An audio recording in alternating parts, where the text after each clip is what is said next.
is the leading organization for cybersecurity domain certifications. Okay, and the demo that we have today is on the first foundational course called Certified Ethical Hacking. Okay, and the version of this course that is running at the moment is version 11, the latest one.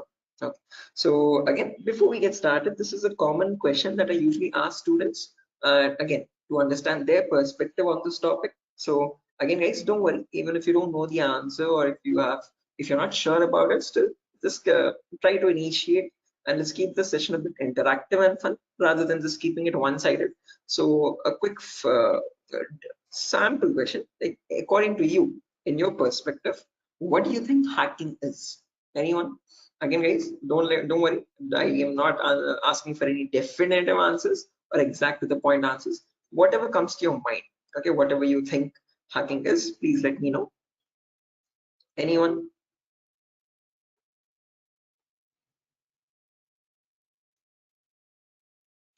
Try to breaking the system. Trying to breaking the system. Is that breaking, right? I mean, did I get it right? Break into To the access system? Yes, try to to access your personal things like computer, mobile. Oh, okay, trying to break into the system or access personal things. Unauthorized access to the system or data. Unauthorized access to the system or data. That's a great answer. Again, all answers are perfectly right. There's nothing wrong with them. Perfectly correct answers. Anything else, guys? Does anyone else want to add anything to it?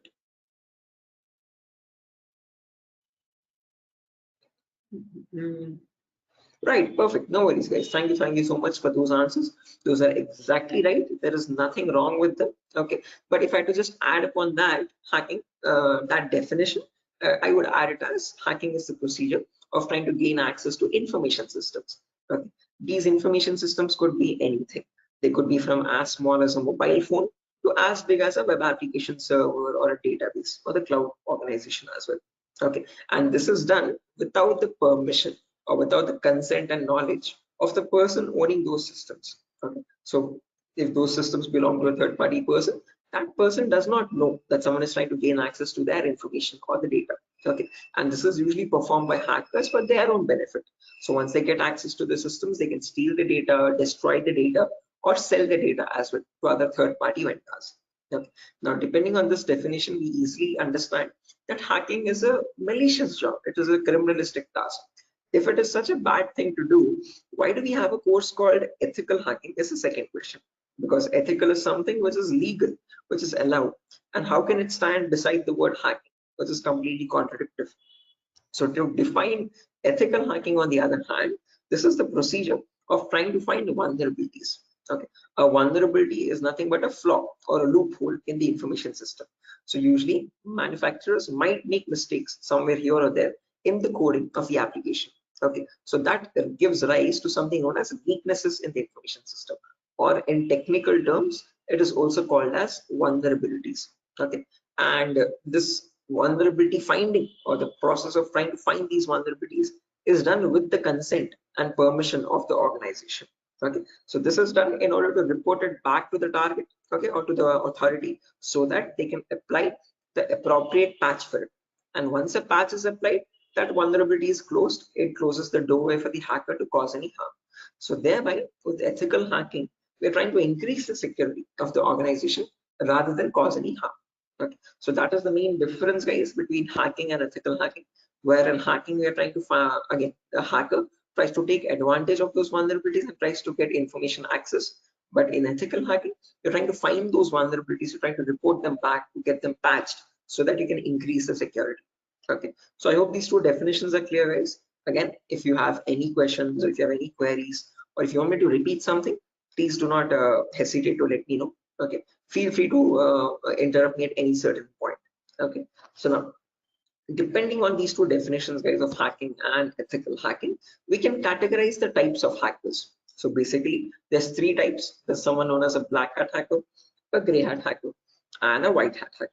A black hat hacker can also be termed as a cyber criminal who performs hacking for his own benefit, okay, or sometimes even just for fun, without asking for consent. On the other end of the scale, we have the white hat hacker. Okay, white hat hackers are also known as ethical hackers or penetration testers. These are the people who abide by the laws and policies of the organization, and they work hand in hand with them to find the vulnerabilities and report it back. They do that so that they can secure the infrastructure rather than causing any harm. Now, in between, there's a third category, also known as gray hat hackers. Now, from the name itself, you can figure out they have some qualities of the black hat hacker as well as the white hat hacker, hence a mixture. Okay, so like a black hat hacker, they don't ask for permission before finding the vulnerabilities, but once they find the vulnerability, they report it back to the organization. Okay, and that is done in return for a bounty. A bounty is nothing which benefits them. It could be a financial reward or a reputational reward, anything which benefits them or their careers. Right? So all these three types of hackers, whether it be a black hat hacker or a gray hat hacker or a white hat hacker, they perform hacking or ethical hacking in a certain number of steps. Okay? And those steps collectively are called as hacking cycle or cyber kill chain. Okay. Now let me list those steps out one by one so that you can have a clear picture of what the whole course is about, and then we'll briefly discuss about all of them. Okay, so you can ask your questions regarding those. Okay, so the first step that you perform in hacking cycle or cyber kill chain is known as information gathering. Now, certain organizations term this step in different names. They can also call it as reconnaissance or footprinting. Second step is known as scanning. It can also be referred to as enumeration. Third step is gaining access. Fourth step is maintaining access. And the last step is known as reporting or clearing traces. Now, the reason I've specifically mentioned "or" in the last step over here is because that is where it makes all the difference between the white hat hackers and black hat hackers. If you're a white hat hacker or an ethical hacker, you would perform the first 4 steps, and then you would generate a report with all the vulnerabilities and the solutions for that and submit it to the organization. But if you're a black hat hacker, obviously you're not going to submit the vulnerabilities, but you're going to take advantage of them. You're going to attack the system, get access to the data, steal the data, and then remove all the evidences, which is nothing but clearing the traces or removing the footprints. Okay, so any questions or doubts, guys, up to this part before I proceed further into the technical part? Any queries or any confusion at the moment? Again, guys, I hope the audio and video is fine. Any issues with my audio or video? Okay. What is this enumeration, sir? Again, yeah, we'll be coming to that, guys. We'll discuss each of these steps one by one so you have a better understanding of what all of them are. Okay, at the moment, until now, here there are no questions, right? Because I guess there's some issues with the audio or video. Some people are exiting and rejoining again. Any issues, any technical issues with my audio or video at the moment? Okay, perfect. Sir, your voice is breaking. Oh, my voice is breaking. 1 second, guys.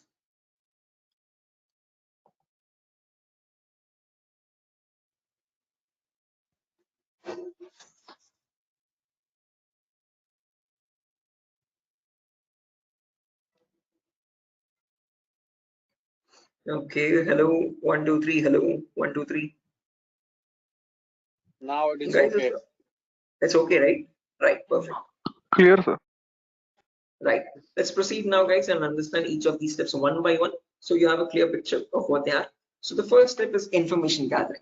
Again, as the name itself suggests, this step involves the hacker or the ethical hacker to gather as much data as possible about your penetration testing target. Okay, and all this information is gained passively. What I mean by passively is that you get this information from other third-party sources rather than contacting the organization directly. Okay, so for example, if I have a target like Wipro.com, about Wipro.com, I'll start searching online for all the material for it, okay, all the data regarding Wipro.com servers. Okay, the main question is, what kind of data are we talking about over here? And this is the information that we require. So firstly, we try to figure out all the IP addresses and the range of IPs used by the Wipro's main servers or the secondary servers. Then the whois records to understand who is hosting Wipro.com and since when has it been hosting itself. Then the DNS records to understand what information is stored in their DNS servers, domain name servers. Then employee details such as their contact numbers, their email addresses, their usernames and passwords which are leaked, and their home addresses if possible, and so on. So then the domains and the subdomains of Wipro's website, and the operating system information, like what OSs are being used by the servers that are linked with Wipro.com. Now, trust me, this guys, that all this information is available online to be gathered.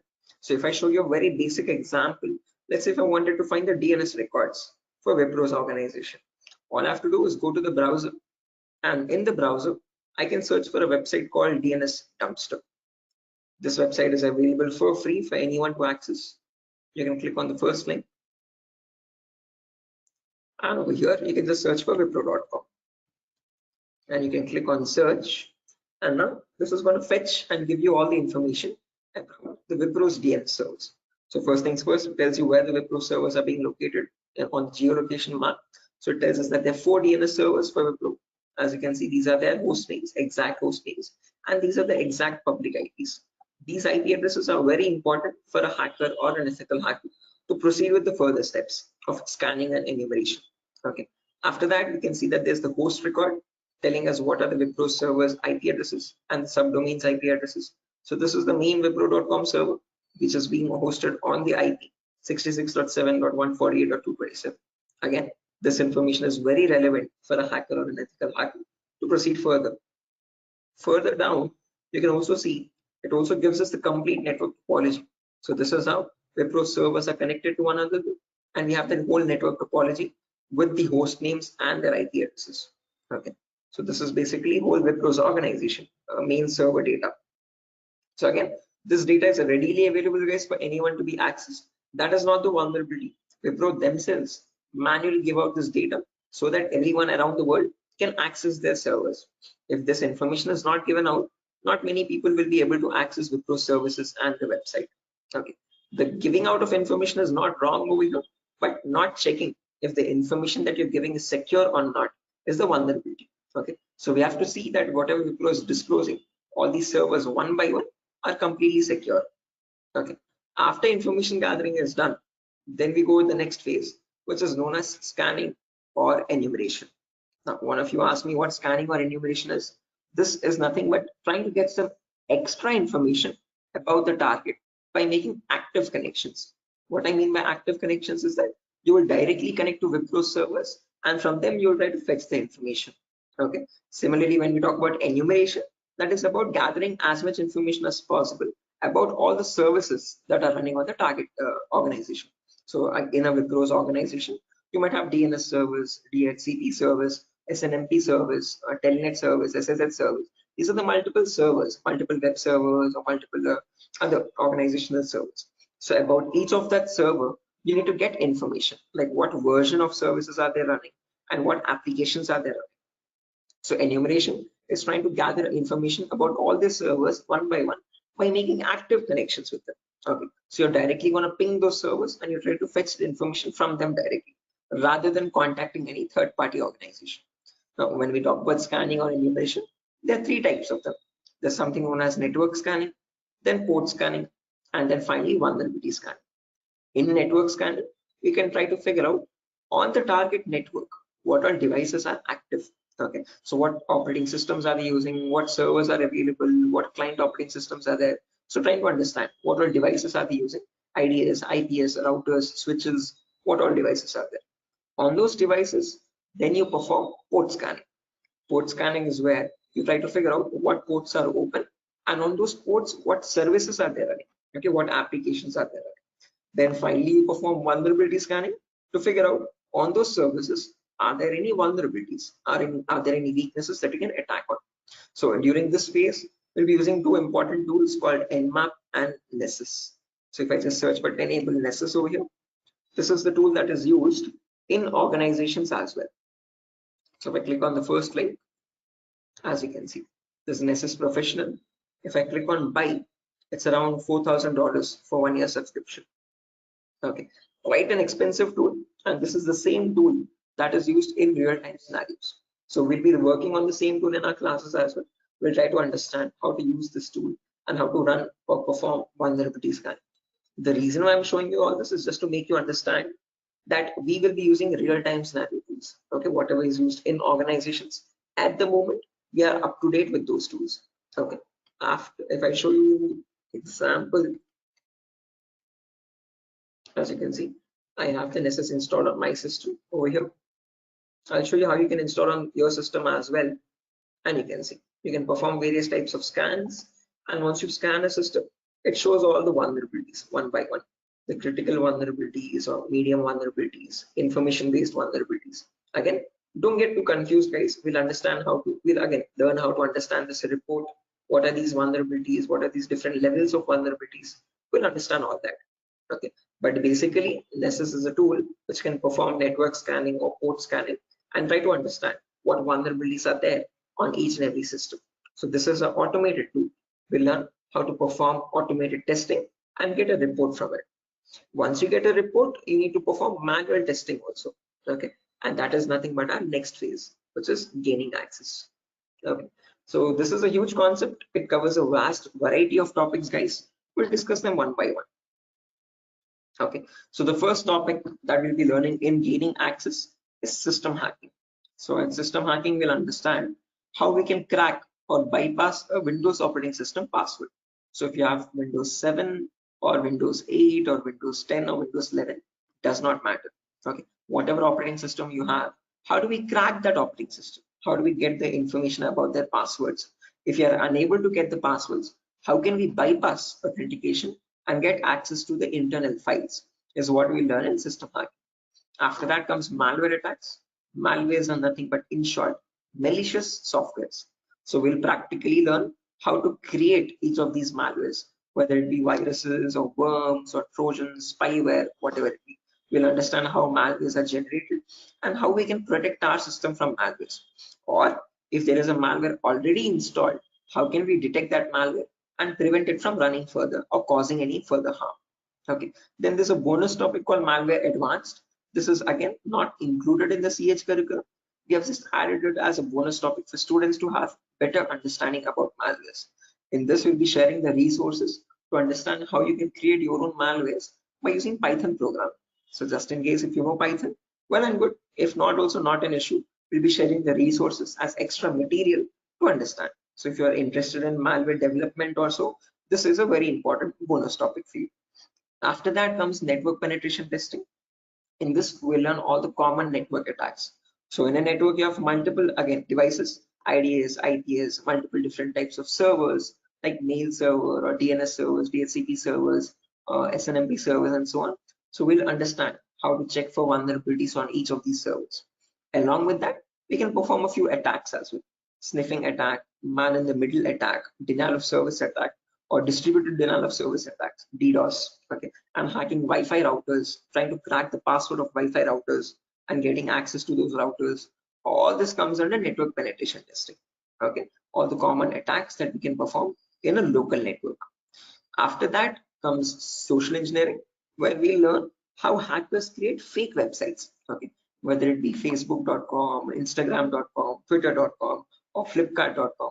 How are hackers creating fake login pages? And from those fake login pages, how are they getting the passwords, credentials? So we learn what phishing attacks are, what are the other social engineering attacks through which hackers manipulate victims into getting their passwords.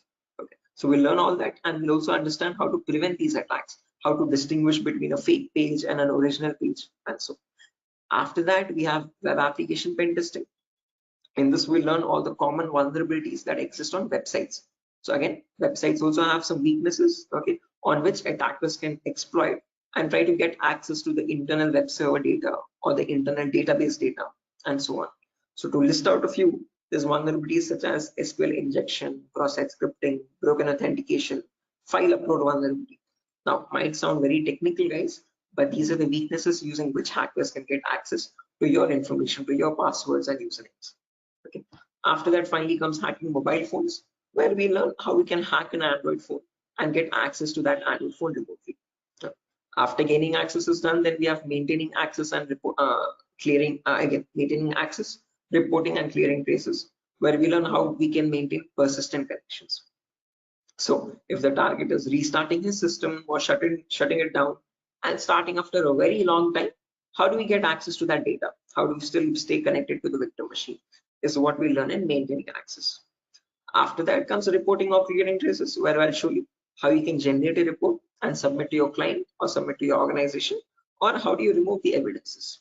So this course is designed in such a way where we learn both the perspectives of a black hat hacker as well as a white hat hacker. Okay, and it's designed in a completely practical way, no theoretical nonsense. Every day we'll have a class for 1 hour where the first 20 minutes we'll discuss the theoretical part, understanding what that attack is or how to prevent that attack, and then the remaining 40 minutes we'll discuss the practical part of it, okay, with real-time scenario tools. To list out a few tools, we'll be using this tool such as Nessus, we'll be using Nmap, we'll be using Burpsuit, we'll be using the whole main Kali operating system, okay, which I have over here, as you can see.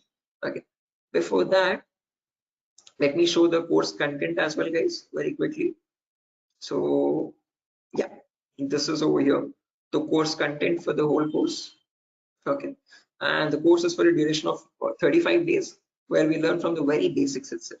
So most of the students ask this as a question, like, sir, are there any prerequisites? Do we need to learn something else separately? No, this course is designed in such a way where even a 10th standard student can come and learn the course for, without any trouble. Okay, because all the prerequisites are included in the course itself. So before we dive into the advanced concepts, there's a few prerequisites which we will cover. The first few introductory classes. First things first, we learn about networking basics. We learn what IP addresses are, what are IPv4 addresses, what are IPv6 addresses, what is a DNS server, what is DHCP server, all the important protocols, what is TCP protocol, what is UDP protocol.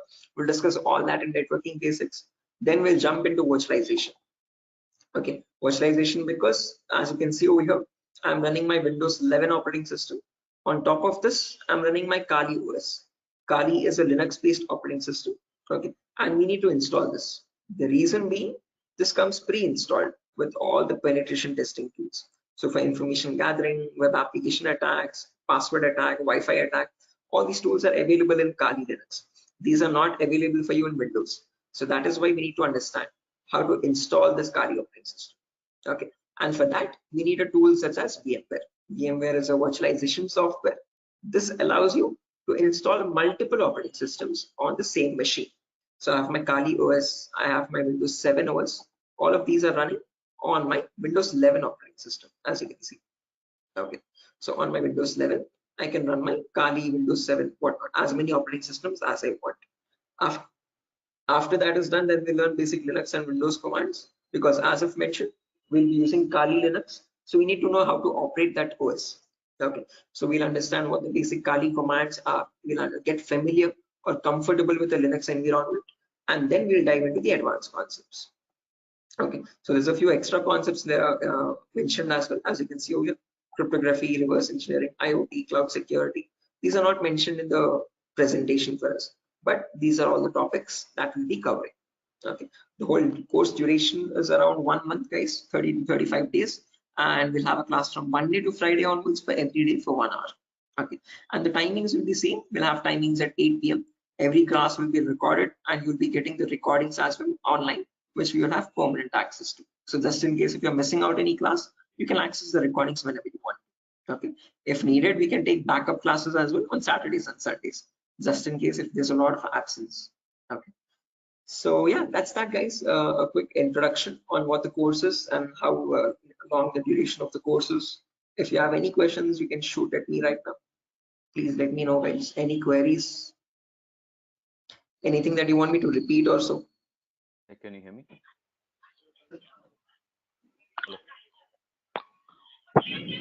Hello. Yeah, hi.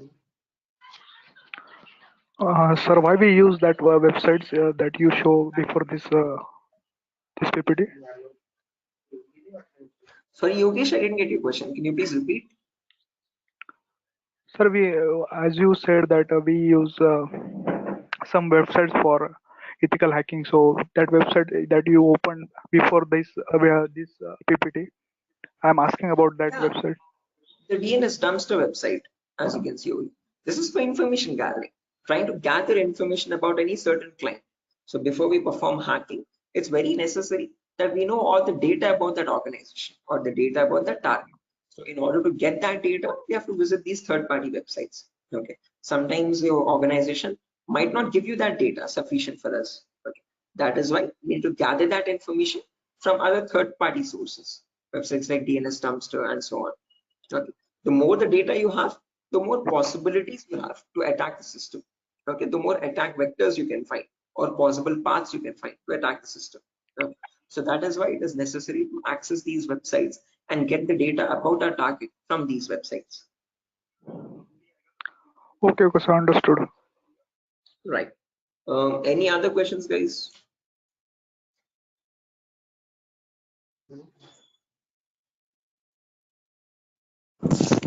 Sir, which type of penetration testing we are going to learn here? Again, CEH is a very comprehensive course, guys. We're not going to be going into any advanced level penetration testing, but we will learn all the kinds of, whether it be web application pen testing or network penetration testing or system hacking or Android pen testing. We'll be covering the basics of all of them. This is a course designed for people who are completely new to cybersecurity, and we can't leave out any endpoint. So we need to understand how to perform network security testing. We need to perform web security testing, Android security testing as well, and Windows or Linux security testing as well. So we'll be learning all of them one by one. Okay, we'll be covering each and every endpoint that is left, as you can see over here in the course content. Okay, but as I've mentioned, we won't be going in depth of all of them. We'll learn how to check for security vulnerabilities, basic vulnerabilities, and how to remediate them, how to remove those vulnerabilities. Okay, if you want to learn about any advanced after CEX is done, then you can go with advanced courses such as web application pen testing for bug bounty. This course is specifically designed only for website security testing. So in this, we'll be going with OWASP top 10. Okay, this is an organization which gives you the list of necessary vulnerabilities that you have to test for, and this course only focuses on web applications, nothing else. Okay, so after CEX is done, then you can choose a specific domain, and depending on your interest, you can choose your specialization. Okay, whether it be website security or Android security or network security or cloud security and so on. So Okay, sir. Thank you. right. Any other questions, guys? No, sir. Right. Okay. After So course completion, certification provided. yes, if anyone is interested in writing the CEF certification as well, we provide support for that also. There's complete pass guarantee. So I usually handle the certifications myself. So if you're planning on writing a So this is certification, job guarantee. this is what? Sorry. Job guarantees. Sorry, I didn't get you guys. Can you please repeat that? Hello. After this course, his job is. He's asking a Oh yeah, placement yes, assistance. job assistance. Again, guys, at Durgasoft, you're not going to be providing any confirm guarantee that we'll be placing you in an organization, but we'll be sharing your resume once you forward it to our consultancies. Okay, so in the price of 8,000 rupees, we are only including the course content with the course completion certificate. And if you're planning on writing a certification, we will give you certification support as well. Okay, so at that price of 8,000 rupees, we are not in contact with the complete job placement facility, but we do have few consultancies where we can give you your resumes too. Okay, once you're done with the resume preparation, I'll be helping you out in understanding how to create a resume as well, depending on a cybersecurity profile. I'll be also sharing the common interview questions, and I have a few references as well to whom I can forward your resumes. Okay, and again, we will be giving you the interview calls, and you can start attending interviews over there. Okay, again, it depends on your skill set and your practice on how well you do the interview. So we don't guarantee anything, but we will definitely show you where you can start applying.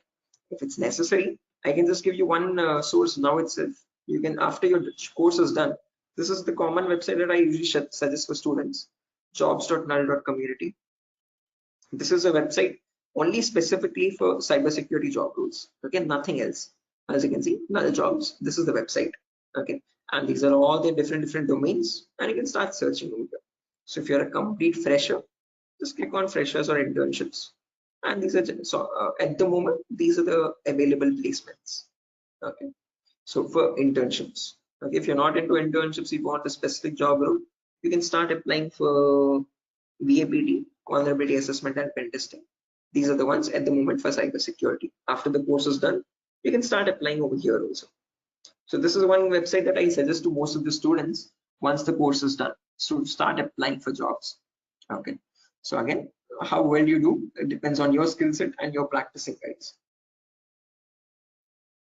Okay, And this website is specifically only for cybersecurity jobs, nothing else.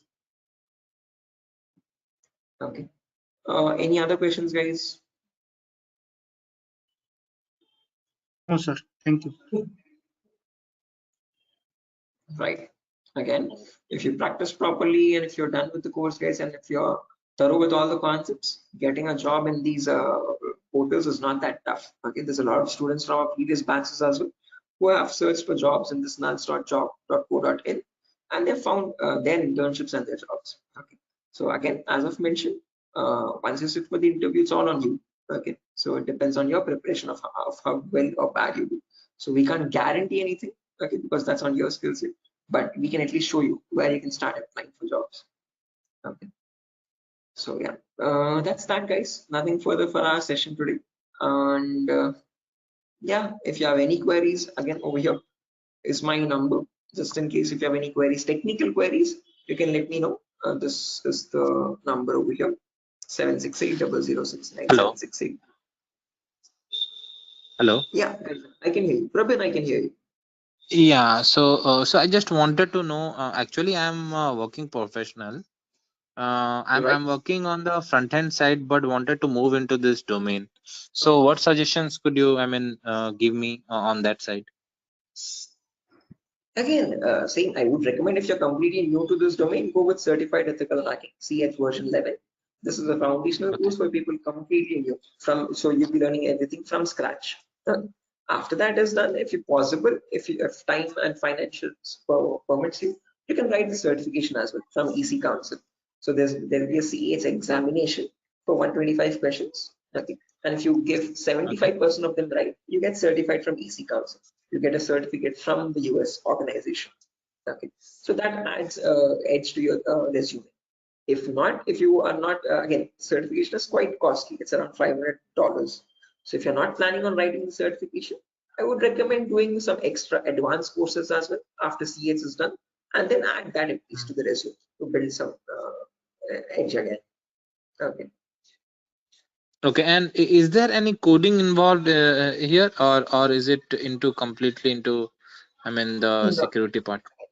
not at all. In CEH, you don't have any requirement for coding level language.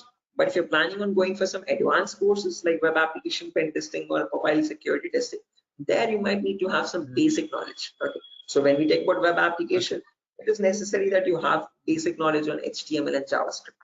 Okay. But when we talk about CEH, the foundational course, for this we have no requirement for any coding level language knowledge. Okay. And what kind of roles are we can apply after the completion of this course? Like someone is if having 5 years of experience and he has transited into this particular cyber security. What kind of roles would be available? Again, as you can see over here, these are the roles that you can start applying for. VAPT assurance lead, or VAPT senior security analyst, cyber security consultant. These are all the job roles. Penetration tester, security analyst, or monitoring job roles, and so on. Vulnerability Okay. assessment tester. These are the job roles you can start applying for. Okay. Cool. Thanks. Right. Any other questions, guys?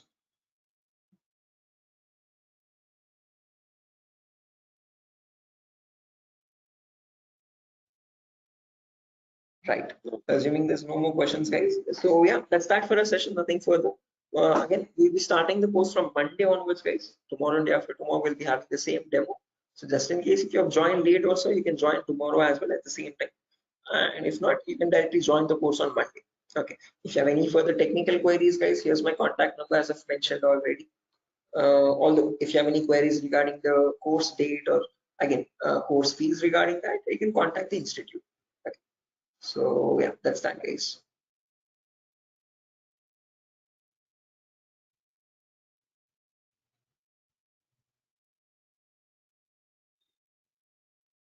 Sure.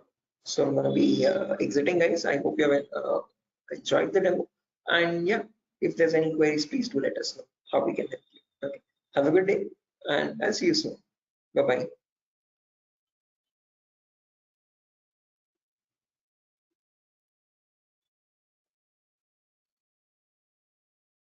Thank you, guys. Thank you.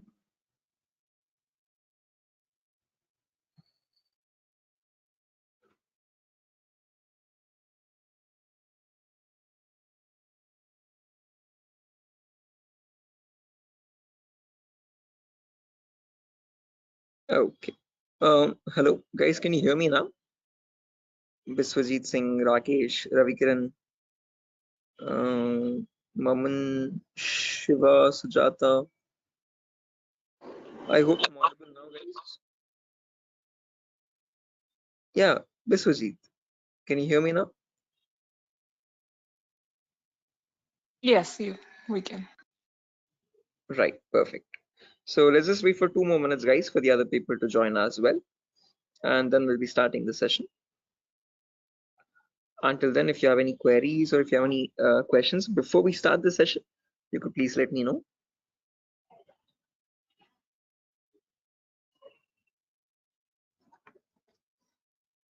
So,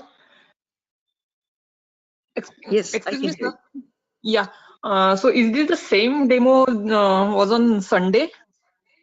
Yes, the same demo itself, guys. Oh, okay. I have attended on Sunday, so I thought it would be some different or what. No, Okay. it's the same demo, guys. A shorter version of that same demo. Again, we'll be starting the Oh, live classes, or the course is going to start from Monday onwards. So just in case we're planning on joining the course, you can join from Monday. The first class will be on networking concepts. okay. Thank you, sir. Tomorrow as well, we'll have one last demo. So Thursday and Friday, today and tomorrow will be the last demo sessions, just in case if students have missed out the previous demos, they can join. That's one last chance for them. And then from Monday, we'll be starting the course itself. Yeah, okay. So just in case, guys, if there's anyone who has already attended this demo session, again, just a heads up, this is going to be the same demo. It's not going to be any different from the previous ones. Okay, this is just backup sessions or backup demos for people who could not join earlier. Okay. Okay. Thank you, sir. Sure.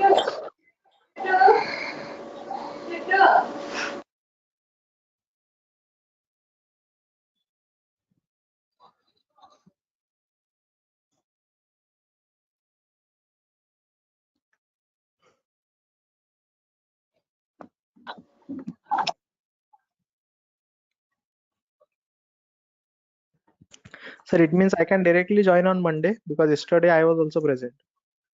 Yeah, sure, guys. Again, as I've mentioned, it's the same demo. It's not gonna be any different. So this is only for people who are completely new to it, who have not attended the previous demo sessions. So if you have already attended the demo session, guys, you can join back on Monday itself directly. Okay, and the timing will be same at 8 p.m. Same time, 8 o'clock in the night. Okay, sir. Thank you. Sure. Okay, guys, so let's get started without any further ado. Before I get started, a quick formal introduction on my end. My name is Mohammed Shoaib. I'm a cybersecurity trainer certified from EC Council. EC Council is the leading organization for cybersecurity domain certifications. Okay, and one of the courses that it provides for people who are completely new to this domain is Certified Ethical Hacking version 11. This is the latest version of the course that is running at the moment, and this is a course designed in such a way for people who are completely new to this domain. So if you have no knowledge about what cybersecurity is or what hacking or ethical hacking is, this is the course to get started with. Okay. So before I proceed further, this is a common question that I usually ask all the students just to understand their perspective on this topic. So again, guys, let's keep the session a bit interactive and fun. So my first question to you is to understand what your perspective is on hacking. So again, not asking for exact definitive answers, guys, but just to understand your view on it. Okay, so whatever comes to your mind, please do let me know. In your terms, what do you think hacking is? Anyone? There's Biswajit, there's Maman, Rakesh, who else? Shafiuddin, Shiva. Hello, Yeah, Biswajit, I can hear you. sir. Actually, according to me, hacking means to hack the information of organization or any Okay. systems. Right, yeah, hacking information or getting access to the information of organization systems. That's a good answer, Biswajit. Anyone else, guys, who wants to add anything to that? That's a perfectly right answer. There's nothing wrong in it at all. Perfectly all right. Any other additions to that, guys? Anyone who wants to append anything to that answer?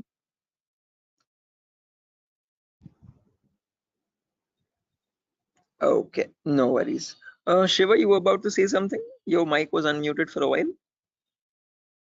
Did you have an answer?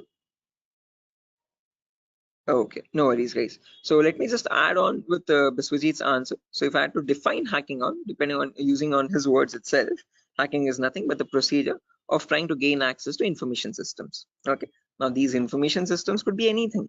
They could be as small as a mobile phone to as big as a database or a web application server or cloud organization itself. Okay, and this gaining access to these devices is done without the permission and the consent of the person owning those systems. Okay, so the organization who owns those systems has no clue that someone is trying to gain access to their data. Okay, and this is usually performed by hackers for their own benefit.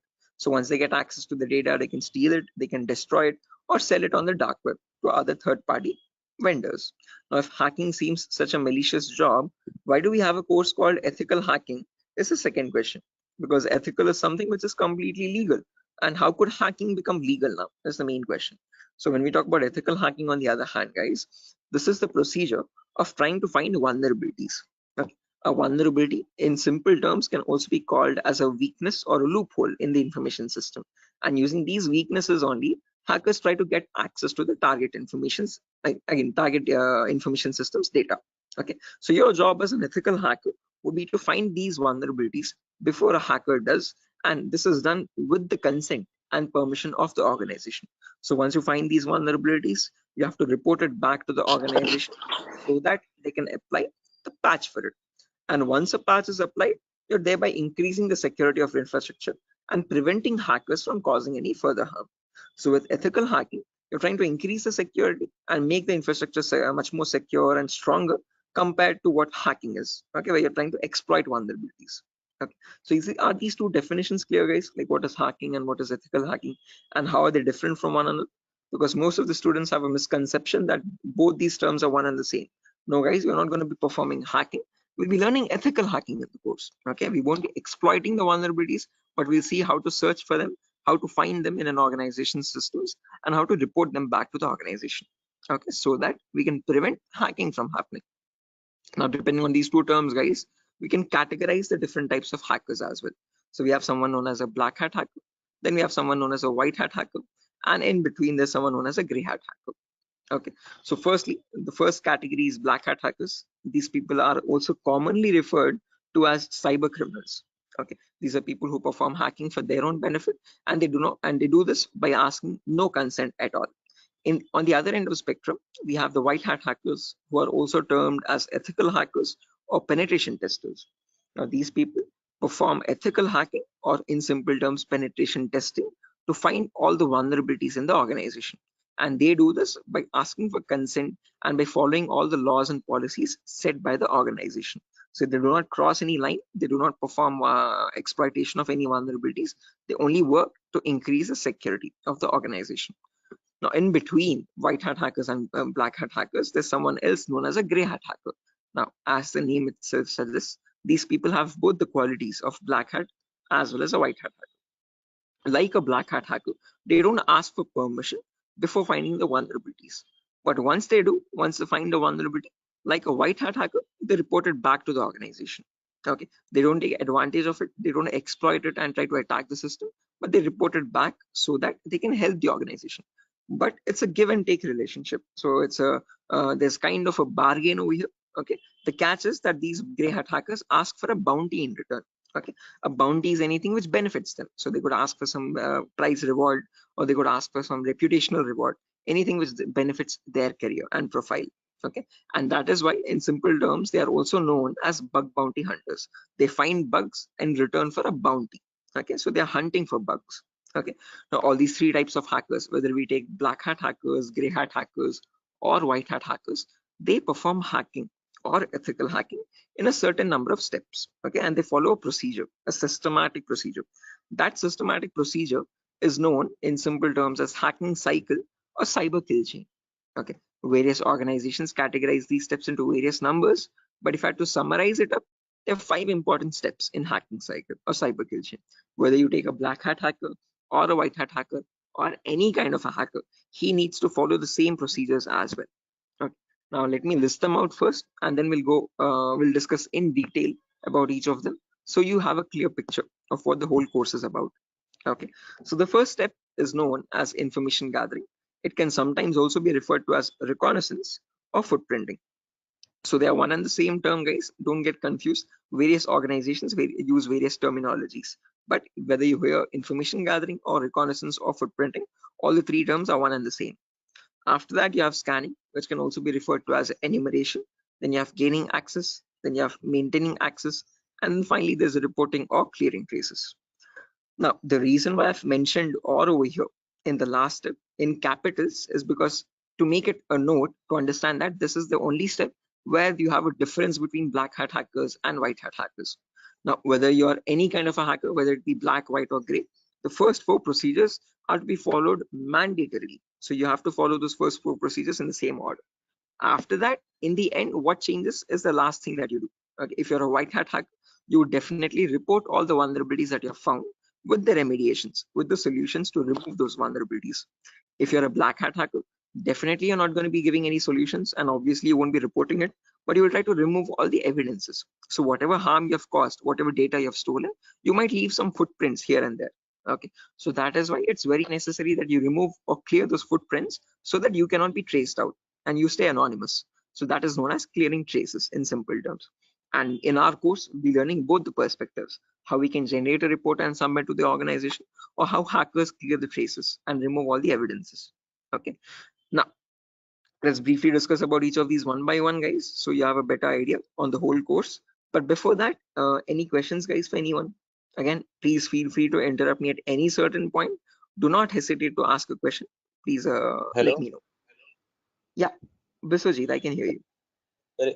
Is this class is getting recorded? Yeah, this will be recorded, definitely. Every single class that we take will be recorded and it will be uploaded to the Google Drive.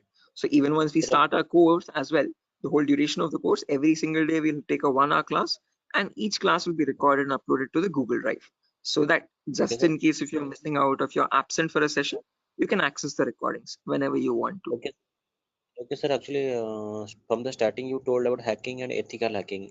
So, could you please briefly tell me? Hacking means like you're hacking the particular some credential information, like something personal information you are hacking. But ethical hacking was that I did not get it properly. Good question. Again, Biswajit, when we talk about hacking, this is something that cyber criminals perform. Okay, hacking is where you're trying to get access to information devices. Okay, and using those information, what you do with that information defines what kind of hacking you do. Okay, so in ethical hacking, we are trying to understand how hackers are hacking that information. So what are the procedures are they following, and how are they actually finding that vulnerability, and how are they checking for those vulnerabilities on the systems? Okay, so we as ethical hackers try to find those same vulnerabilities that hackers use, and we try to rectify those vulnerabilities. We try to apply the patches for them. Okay, so just like how hackers do it, we are going to do it in an ethical manner. Yeah. Okay, that means, sir, if a hacker is trying to hack some particular information, and the ethical hackers are there to prevent that through their coding or whatever the algorithms. I think. Exactly. Again, in simpler terms, it's not about algorithms and stuff, but it's about the source code actually. Okay, so whatever it is known as a vulnerability. A vulnerability is a weakness or a misconfiguration of the system. So ethical hackers do the job of finding those vulnerabilities before a hacker can cause any harm. Okay, and once the vulnerability is found, they disclose it to the organization, and organization will remove that vulnerability so that your systems are secure. Okay. Sir, then although you told about the black hat hackers, red hat, and gray. So what are the what are the job responsible of the three hackers? Again, yeah, I'll be coming to that as well, Biswajit. So when we talk about ethical hackers, we have a certain few job roles that we can apply for. I'll be discussing that at the end of the class. Okay. Until this part, any questions or doubts? Okay, hacking cycle. And you information gathering, scanning, information. You will tell detail about this chapter, I think. Right now, yeah, that's the main thing to do right now. I'll be doing that now. Okay. Sir, you continue. Sure. Right. Anyone else, guys, who has any other confusion or any issues with the clarity? Mamun, Shafiuddin, Shiva. Right. Okay. Now let's briefly discuss about each of these terms, guys, one by one, so that you have a better picture of what we are going to be discussing in the course as well. Okay. So the first step is information gathering. Okay, as the name itself says, information gathering is nothing but trying to gather as much data as possible about the target organization. So if we take a client, for example, Wipro.com, for the time being, we need to gather information about Wipro servers. Okay, now the main question is, what kind of information are we talking about over here? And this is the information as follows. Okay, so we try to gather information such as the IP addresses or the range of IPs used by the Wipro servers, then the whois records to understand who is hosting Wipro's website, and since when it has been hosted, when was it last updated, when will it expire, then the DNS records to understand what data is stored in the DNS servers, then employee details such as the contact numbers, email addresses, usernames and publicly leaked passwords, and domain names of the Wipro.com, subdomains of Wipro.com, and operating systems. So what OSs are they using in their organization? So if I give you a very basic example, I can just go to my browser, and in the browser I can search for a website called DNS Dumpster. This is a common website that I usually show in the demo sessions. So if I search for DNS Dumpster, I get the first link. Now this is an example of information gathering. So you're trying to gather information about Wipro.com from other third-party sources. So right now in this step, we are gaining information passively. What I mean by passively is that we are not contacting Wipro.com directly, but we're trying to gather information about Wipro.com from other third-party sources, such as DNS Dumpster. Now when I click on search, I can notice this gives me all the information about Wipro's DNS servers. Okay, so at the moment Wipro has 4 DNS servers with these host names and these exact public IPs. So these IP addresses are very important for a hacker or for an ethical hacker to proceed further in the further steps of hacking. Okay, after this information is given out, we can see the mail servers, we can see the DNS servers, we can see all the host records, which are nothing but the main servers of Wipro.com, the main domain name and the other subdomains, and their exact public IPs. Scroll down much further and you can see the whole complete network topology. So this is how Wipro's servers are connected to one another. Okay, so these are all the servers of Wipro. Okay, the main domain and all the subdomains, and the mail servers also, mail or DNS servers. Okay, so this gives us complete information of all the endpoints that you have to test for complete security of Wipro. Okay, now this information is given out by Wipro itself. It needs to be given out. It is mandated so that people can access their services. Okay, what that is not the vulnerability, guys. Giving out the information is not the vulnerability, but not checking if each of these endpoints are secure or not is the vulnerability. So a pen tester or an ethical hacker needs to check for each and every endpoint and see to that that on each of these servers there are no unnecessary ports running or unnecessary services running which are having vulnerabilities. Okay, so now next comes the scanning phase. So after you gather information like this about a target organization, then we go with the scanning phase. Okay, scanning is where we get some extra information by directly contacting the servers. Okay, so to gather more information by making active connections with the direct target. So in this phase we'll be using 3 types of scanning. There's network scanning, port scanning, and vulnerability scanning. In network scanning, we try to figure out on the target network, on the target organization, what all devices are being used. So if we take Wipro for example, in Wipro's company or in Wipro's office, what all devices are being used, what servers are they using, what firewalls are they using, what IDS, intrusion detection systems or intrusion prevention systems are they using, and what all services are they using, DNS, DHCP, and so on and so. Okay, once we know that, then we perform port scanning to figure out all the services as well and their version details. So if they're using DNS service, what version of DNS are they using? If they're using mail services, what mail services are they using and what versions are they? Okay, finally perform vulnerability scanning to find the weaknesses on those servers. So if there's any application with an inbuilt weakness, or if there are any misconfigurations like weak password or default unnecessary ports open, all that comes under vulnerabilities. So we scan for vulnerabilities by using some automated tools. Okay, so if I go to the browser now, I can show you one of the very important tools, which is Tenable Nessus. So this is the same tool that is used in organizations, guys. As you can see over here, quite an expensive tool as well. If you click on buy, you can see it's around $4,000 or so for 1 year subscription, and we shall be using the same tool in our lab setup in our classes. So let me show you how the tool looks like.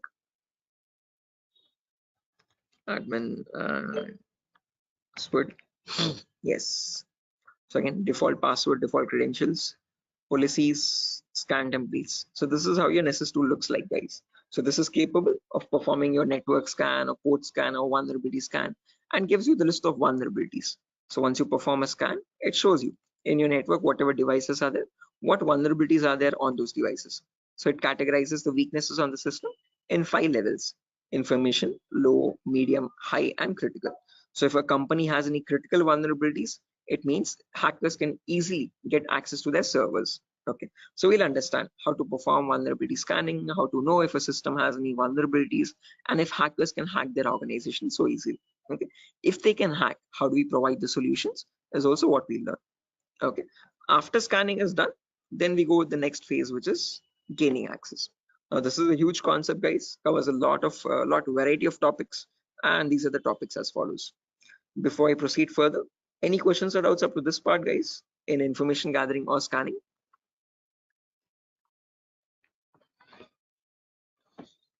Biswajit, Mamun, Shafiuddin, Shiva, please do not hesitate, guys. If you want me to repeat something, I will definitely do. Sir, Yeah. Sir, please repeat that first part. Which one? Like before gaining access, you told about some gathering information. Like I understood that what if their system in vulnerability in the system, so hackers are easily hack that system. So I understood somehow. Oh yeah, in information gathering again, Biswajit, as I've mentioned, we try to gather information from other third-party websites. So there's websites like DNS Dumpster, Hunter.io. So from other third-party sites, we gather information about the target. After that, then we perform scanning. So we directly get access to target servers or whatever target it is, whether it is Wipro.com or so and so. Okay, and in their target organization, we perform the scanning to figure out in their network what devices have what vulnerabilities. So in my local network, I have scanned for 3 devices, and in each of these devices, I can see the weaknesses on each system. Okay, tells you what the weakness is. Okay, if there's an unsupported OS, what is the solution to remove that vulnerability, and what can be performed with that vulnerability. So this scanning tool gives you that up-to-date information. Okay, so this is all this all comes under automated vulnerability scanning. Okay, so this is something that you always perform in an organization to test for vulnerabilities on different systems. Okay, it is software. Yeah, it is a software. This is the Nessus tool. The Nessus tool is nothing but a software that we have. Okay, sir. Okay. Right, so this is the same tool that is used, the same software that is used in organizations as well. Okay, and we'll be running in real-time scenario. Whatever tools that are being used, we work on them in real time. Okay. So yeah, now proceeding further, after all this is done, then we go with the gaining access phase. This is where we try to perform various kinds of attacks to get access to the systems. Okay, once we perform the scanning, once we know that these are the vulnerabilities on which you can attack on, next part is nothing but to attack directly, which is nothing but penetration testing. So in this, as I've mentioned, there's a huge set of topics. Okay, so let me discuss them one by one. So first topic that I will be discussing is system hacking. So in system hacking, we learn how we can hack or crack or bypass a Windows operating system password. So whether it be Windows 7 or Windows 8 or Windows 10 or Windows 11, doesn't matter. How do we crack or how do we bypass the password is what we learn in system hacking. So if your system is password protected, how can you crack and understand what the password is in clear text? Or if you're unable to crack it, if it is too tough to crack, how can you bypass that password and still get access to the internal files is what we learn in system hacking. After that comes malware attacks. Malwares in simple terms are nothing but malicious softwares, and we'll practically know how to create each of these malwares. So people think that viruses are on the only malicious softwares available on internet, but that's a misconception. We have multiple malicious softwares. We have viruses, we have worms, trojans, backdoors, spyware, rootkit, whatnot. There's tons and tons of malwares, and there's thousands and thousands of malwares added every single day. So we'll practically learn how to create each of these malwares and how to prevent our system from getting attacked by these malwares, or how to detect for malwares on our system. Then comes network penetration testing. Okay, in network pen testing, we learn all the common network vulnerabilities. Okay, so in an organization, in a local network, there are multiple services. There's DNS service, telnet service, SMTP service, DHCP service. These are all the services or protocols used in a common organization. So we learn how to test for weaknesses on each of these servers. And after that, we'll also learn how to perform network attacks like sniffing attack, man-in-the-middle attack, DOS attacks, or hacking Wi-Fi routers and cracking Wi-Fi router passwords. All this comes under network pen testing. Then comes social engineering, where we learn how to crack passwords from websites. Okay, so how do hackers make fake login pages, Facebook page, Instagram page, or a Flipkart login page, bank login pages? How do hackers get your passwords from these pages? Okay, how can they create fake login pages and send them to the victims and perform phishing attacks? All this comes under social engineering. Then finally comes web application pen testing, where we learn all the common website weaknesses. Okay. Is this useful for SOC analyst role? Yeah, Shafiuddin. We'll be discussing a very basic tool called Splunk as well. That is very important for your SOC analysis role. Okay. SOC is nothing but Security Operations Center, guys, just in case if anyone is confused. Okay. In SOC job roles, you usually see how to monitor and detect threats. Okay. Threats are nothing but attacks. Okay. So for that, we'll be discussing a very basic tool, a very important tool actually, but the very common tool used in SOC, which is Splunk. So this course is helpful for that as well. Shafiuddin.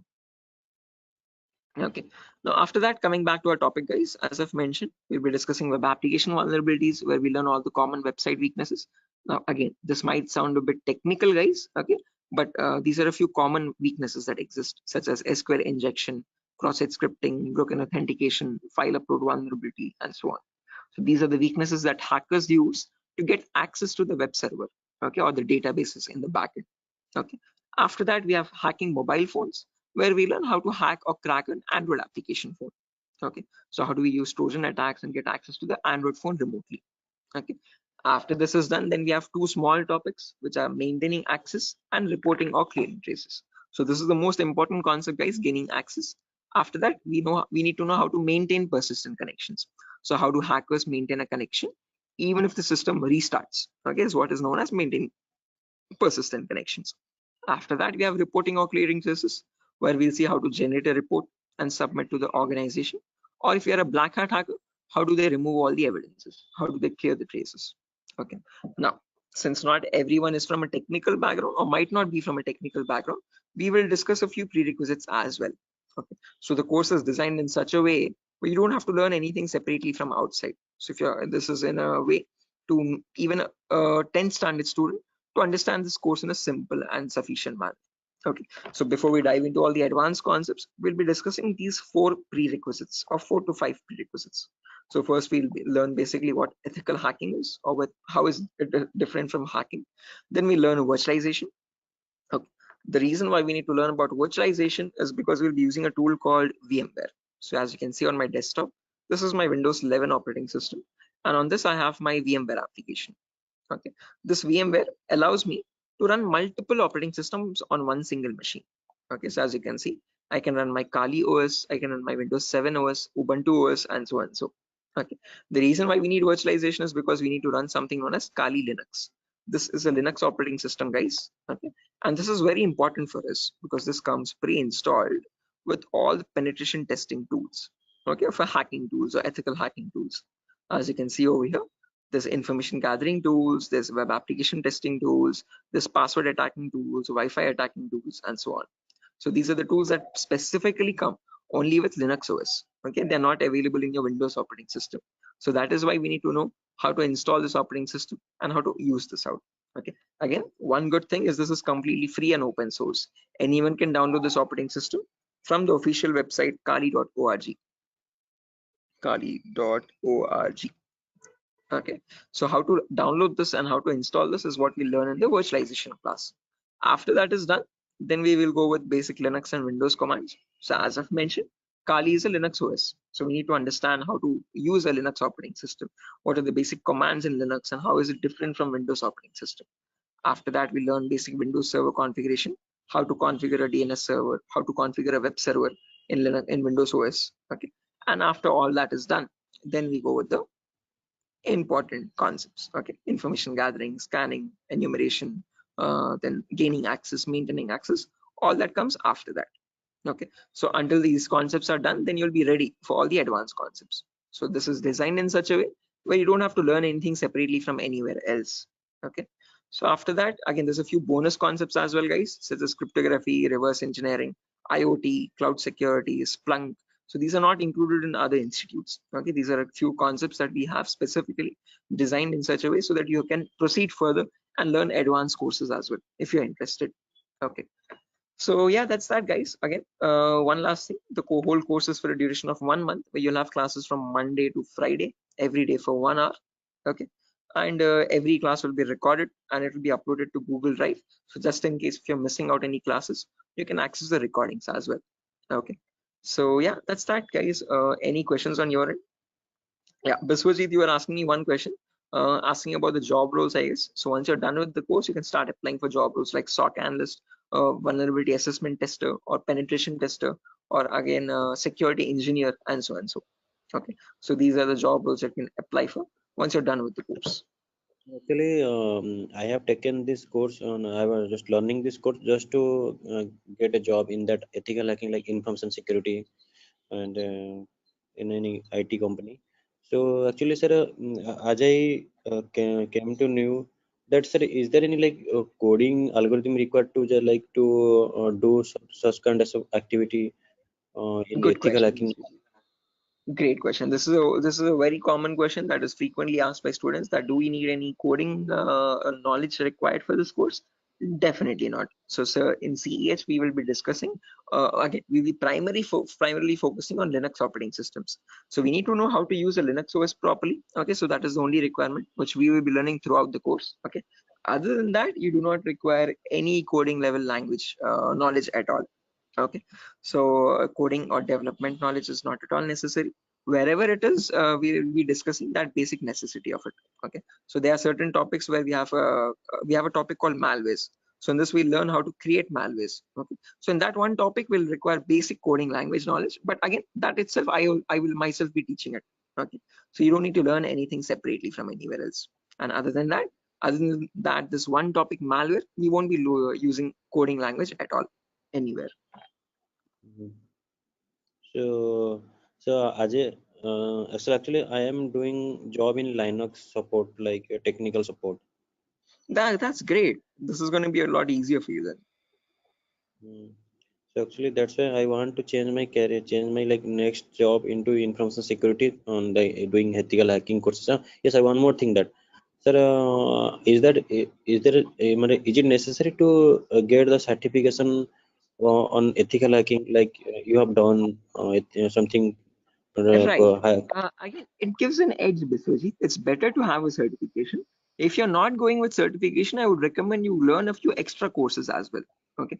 After certified ethical hacking is done, then go with one advanced course, one specialization course like network security or web application security or so and so. So that will add you some much more value to your certification. Okay. So into your resume actually. Okay. So it's better to have certification, but if you're not having certification, just to increase or broaden your skill set, learn an extra course after CH in cybersecurity itself. Okay, there's many streams. Okay, we provide web application security as well, testing. So you can join this course as well, just in case if you're not doing a certification. Okay. Okay. So after that, web application security is another course. Yes. Okay. So in this syllabus, sir, what we will learn totally, overally, what we learn, how much we can work in a company. Again, as I've mentioned, CH is the foundational course, so you'll be learning about all the endpoints. So you won't be focusing on one of them, but all the comprehensively all endpoints. So we'll learn network security also, we'll learn wireless security also, we'll learn Windows and Linux hacking also, we'll learn Android security also, and we'll learn web application security also. But in CH, one thing is you are going to be like a master of, jack of all trades, master of none. So you're not going in deep, you're not specializing in any one of the fields, you're learning about all the fields. After that, you can choose one specialization and you can focus on that. You can either go towards web security or cloud security or network security. Depends on your interest. Okay. Understood, sir. Then Right. that will the final and long-term career. Long term, yes. Okay. To get started first, usually in cybersecurity, you usually get monitoring job roles for a few months. Okay. After that, Okay. then you can go into deeper course. Mamun, are you going to teach all security courses? Yeah, I'm the same tutor, Mamun. So after CEs is done, if you're planning on going with cloud security or web application security, we provide those as well. At the moment, mobile and network is not included, but just in case, since there's a huge boom, there's a huge requirement for web application. So that also I provide. Okay, sir. You can go with 1 year experience, Shafiq, not more than that with CEH. But if you like add a few more courses after that, like after CH, if you do web application and also, you can add a couple years experience, like 2 or 3 years of experience as well. Okay, because you need to know more tools with such years, which that huge years of experience. They will ask you what tools you have worked on. Okay, so it's better you have a few knowledge on those tools. So with more the courses, you get more experience with different tools. Okay, sir. So will you please help with practically all the things? Again, the whole course. Oh, is it back-to-back training? Yeah, Mahmood. Again, after the CH is done, I usually take separate classes for web application students as well who are interested to join that. Okay, so that will be a back-to-back session directly. Again, yeah, coming back to you, Biswajit, you were asking me something. What was the question again? I forgot. No, actually, I was asking, sir, what, sir? Forget. Anyway, I forgot as well. But let me try to recollect. Does anyone else remember, right, guys, what Biswajit was asking? Practical, yeah, good question.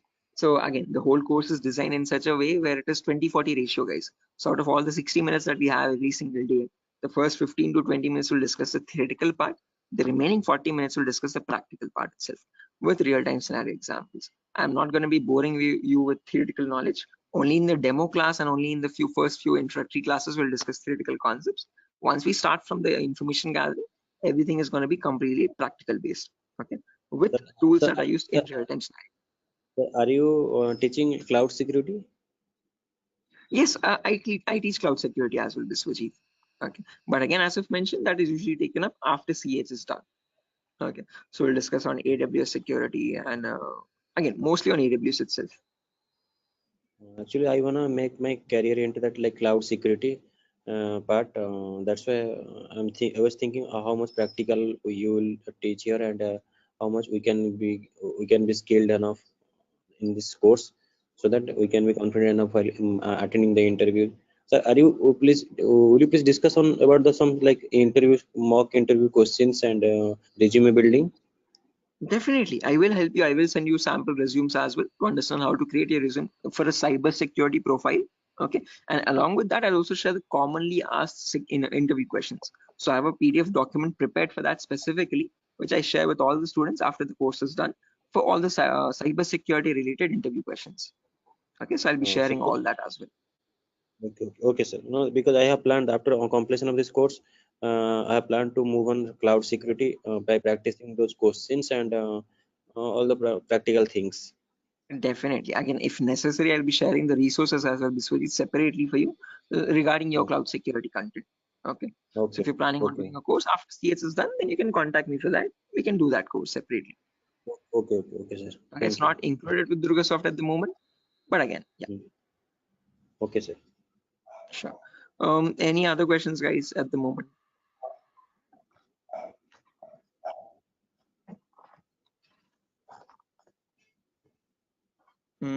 Okay, assuming there's no questions, guys, I'll be ending the session over here.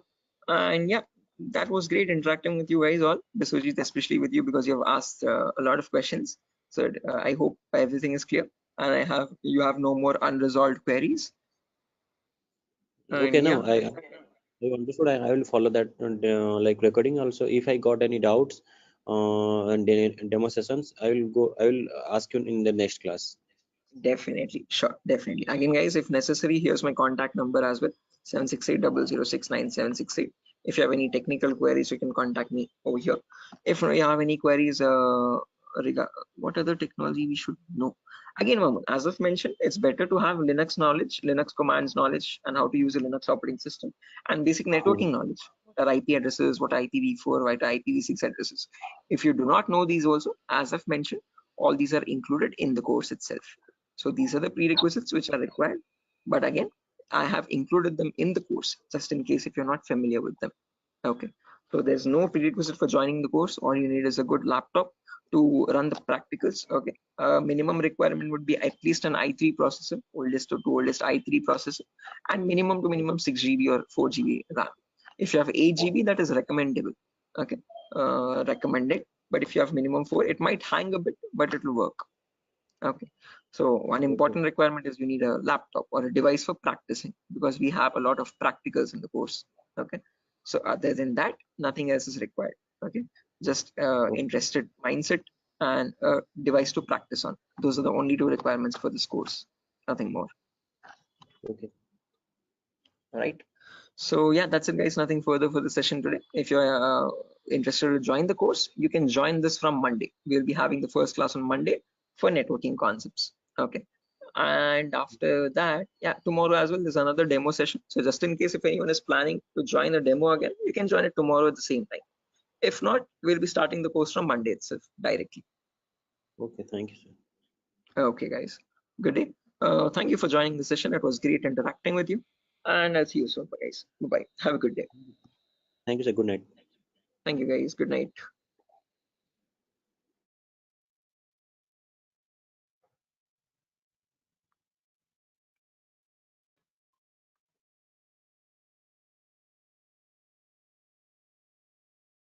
Guys, can you see the screen now?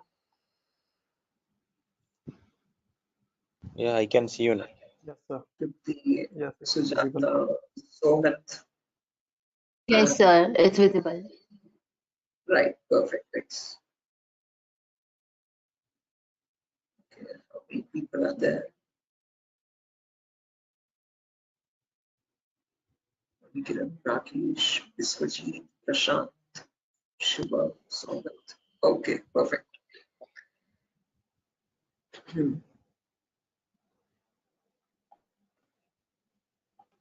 Okay, guys, let's get started with the session without any further. I am already a bit delayed in starting the session, so sorry for that, guys. I was stuck in a work. There was an issue with a security vulnerability actually with one of the organizations, so I was stuck with that. But anyways, let's get started with our class today. With our first session today will be on basic networking concepts. Before I get started, any issue with my audio or video? Anyone? Is everything fine? Can I proceed Yes, with the sir. class? No, actually, we are getting some like noise. A kind Oh, of there's some issue. background. Yeah, Yes, the we can call it not as a kind of. not clear. Sir. 1 second. Thank you. 1 second. I'll just change my microphone. Just give me a second for that. Yes, yes.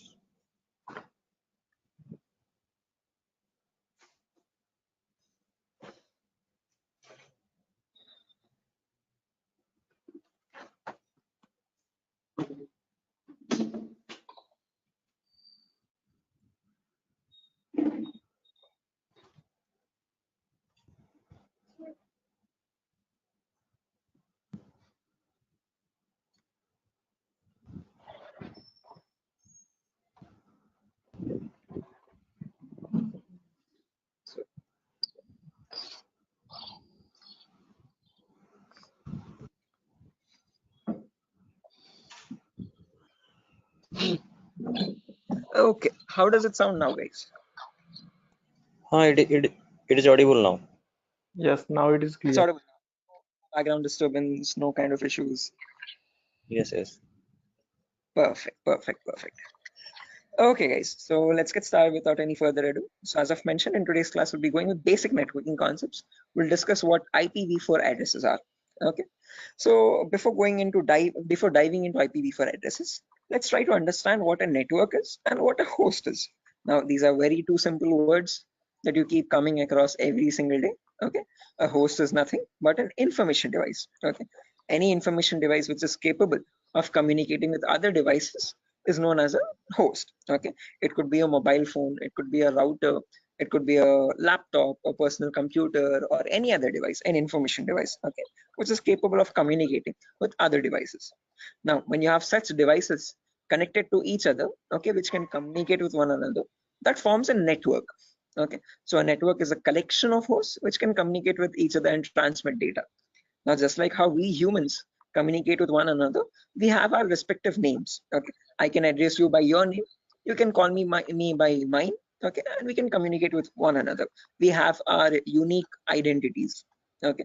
Similarly, these information devices as well have their unique identities. Okay, so when they communicate from one device, when it wants to send packet to another device, it has a unique address for each device. Okay, and on that address, they communicate with one another.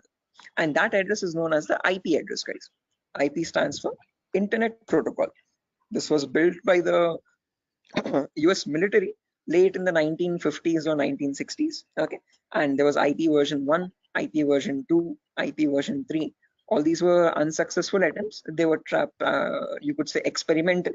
What successfully worked out was the IP version 4, and we are still using that in today's world also. IP version 4 in simple terms is Internet Protocol version 4. Okay, and that is what we'll be discussing about in today's class. Okay. Anyone here who already knows about IPv4 addresses and who's familiar with these networking concepts? No, sir. Anyone? I'm not familiar, but I know the some, like whenever I was doing networking programming in college days. So since the networking, I know how to join the socket networking programming. I know some networking IP address, and also I've studied through MCA curriculum. So Right. Okay, perfect. No worries, guys. Just in case, even if you don't have any idea, we'll be going from the very basics, okay, from the binary itself, okay, to understand what these IP addresses are. Just as a information question, I just wanted to know if anyone was familiar. If not, also don't worry at all. Okay. So I hope you know why we need IP addresses, guys. IP addresses are nothing but acting as an identity for each device. Just like how we have our names, you can address me by mine, I can call you by yours. Similarly, devices communicate with one another depending on IP address. Okay. Now, how does this IP address look like? Okay.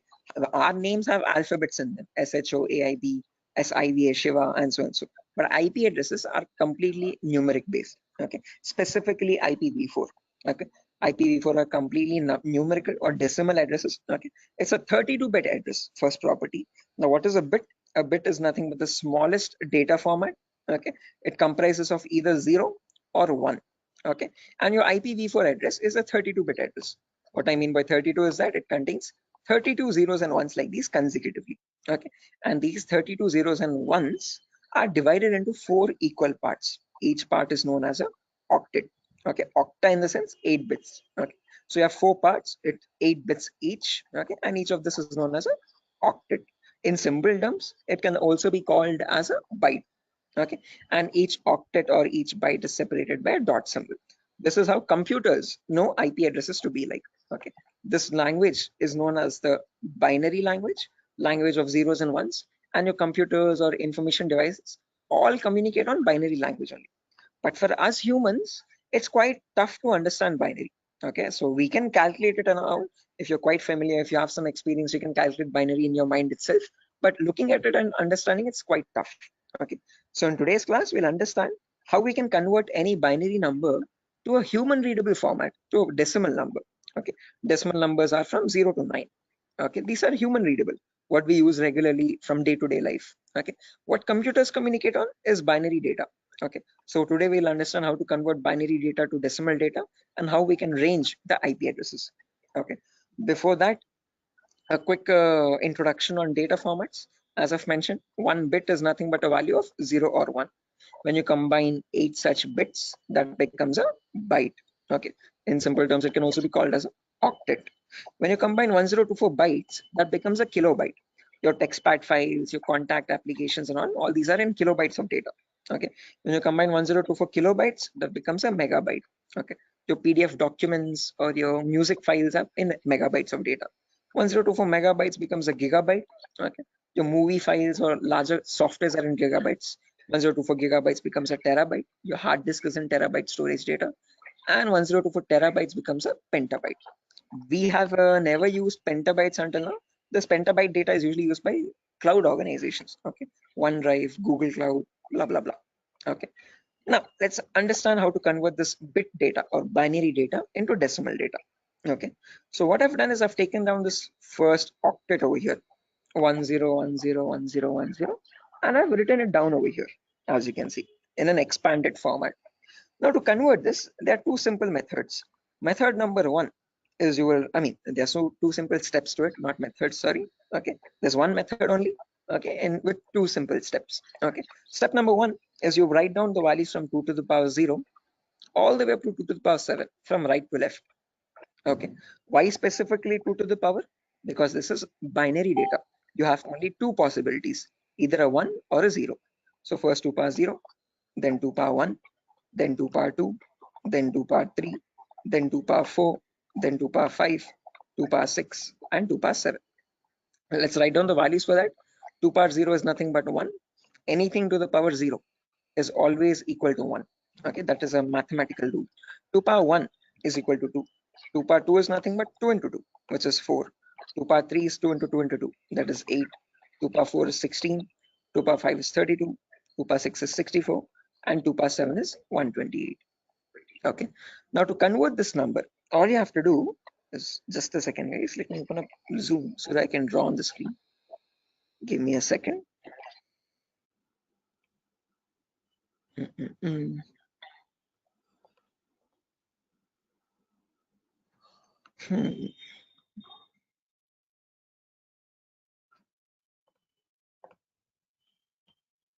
Right, perfect.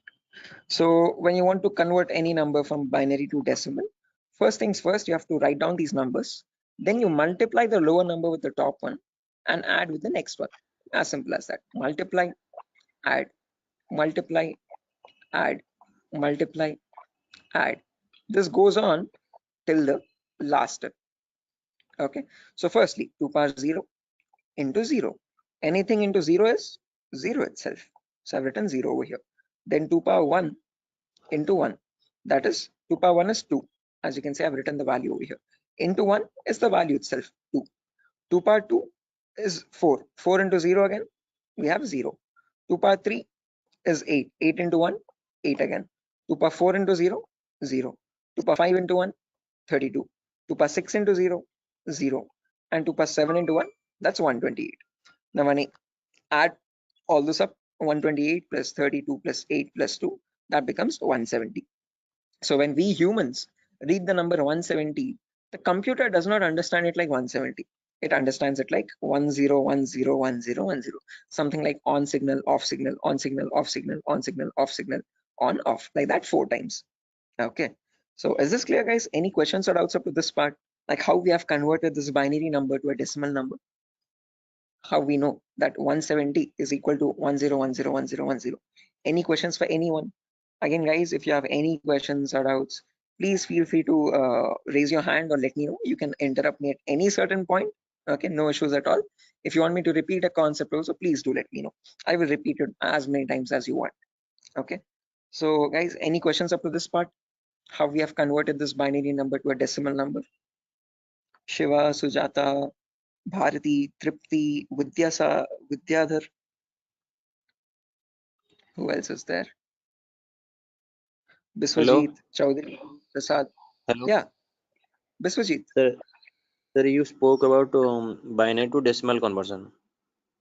Sorry, decimal to binary conversion. Am I right? No, binary to decimal. I've converted Binary. this number 10101010 to So decimal number 170. all the numbers was converted into binary as a decimal. All the binary number is converted into decimal 170. Right. This specific number 10101010. Okay. How did we do that? We wrote down these numbers 2 power 0 all the way up to 2 power 7. Multiply the lower number with the top one and add with the next one. Multiply and add, multiply and add, multiply and add. And that's how I got the final result as 170.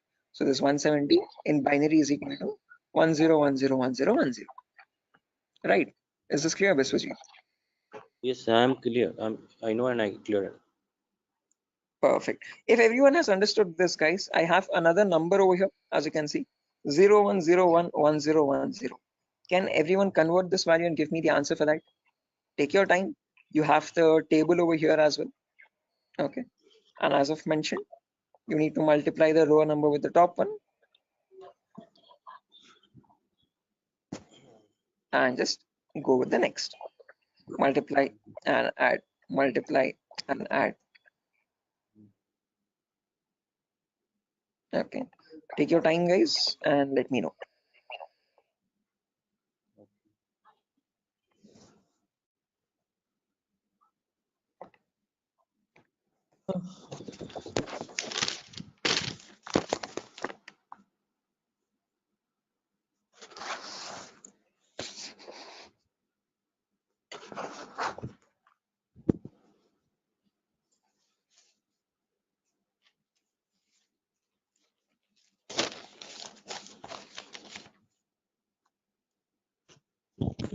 Is it 90?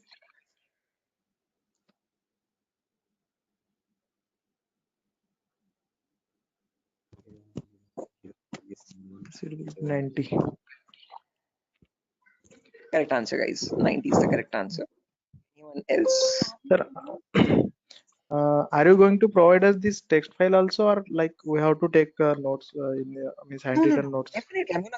I'm gonna give this file at the end of the class. I'll take down all your email addresses, and on your email I'll send this document directly. You don't need to take any separate notes, guys. I'm gonna send this document file. Just in case, as the class goes on, if you want to take down any running notes to note down any important points also, you can. Okay, but all these documents, all these notepad files will be given to you directly. Okay, so yeah, guys, I've received a correct answer from a lot of people over here. Again, as I've mentioned, just multiply the lower number with the top one and go on till the last. So this will be 2 power 0 into 0 plus 2 power 1 into 1 plus 2 power 2 into 0 plus 2 power 3 into 1, like that till the end, 2 power 7 into 0. Okay, to anywhere you have 0 over there, 2 power 0 into 0, just put that 0. 2 power 1 into 1, that's 2. 2 power 2 into 0, that's 0. 2 power 3 into 1, that's 8. 2 power 4 into 1, that's 16. 2 power 5 into 0, that's 0 again. 2 power 6 into 1, 64. And 2 power 7 into 0, 0.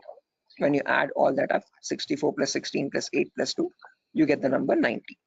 Anyone over here who has not got the number 90, guys, please do not feel shy. Again, if you're getting all the right answers, you're doing much great than me. In my first day, I could not solve this at all. Okay, I was a very dumb guy. So please, no shame in that. Okay, it's completely fine. Okay, because you need to get this concept very right in order to proceed with the further concepts. If you're failing at this one, it's gonna get a bit complex further down the lane. Okay, so any questions on this part, please do not hesitate to let me know. Okay, assuming everyone has got this right. With the other, yeah, exactly. The reason I'm showing you all this is to understand the range of IP addresses now. That's a great question. I was about to ask you. Again, I tell you myself, like in a real-time scenario, you would never have a necessity to convert a binary number to decimal or vice versa. But the reason why I'm showing you this is so that we can understand the whole range.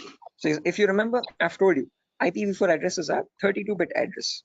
Okay, so in that 32-bit address, if I wanted to get the first IP address, all I have to do is put all zeros everywhere.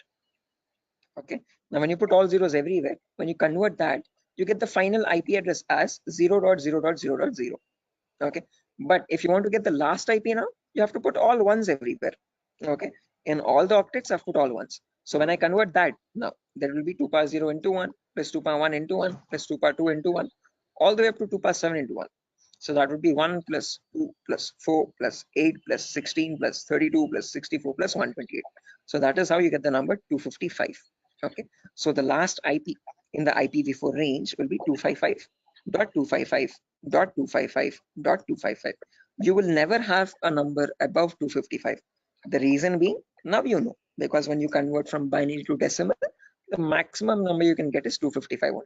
So you can never have an IP address like 300.250 or 700.150, something like that. Okay, that's an invalid IP. Okay, whatever IP addresses you have, those numbers will always range between 0 and 255.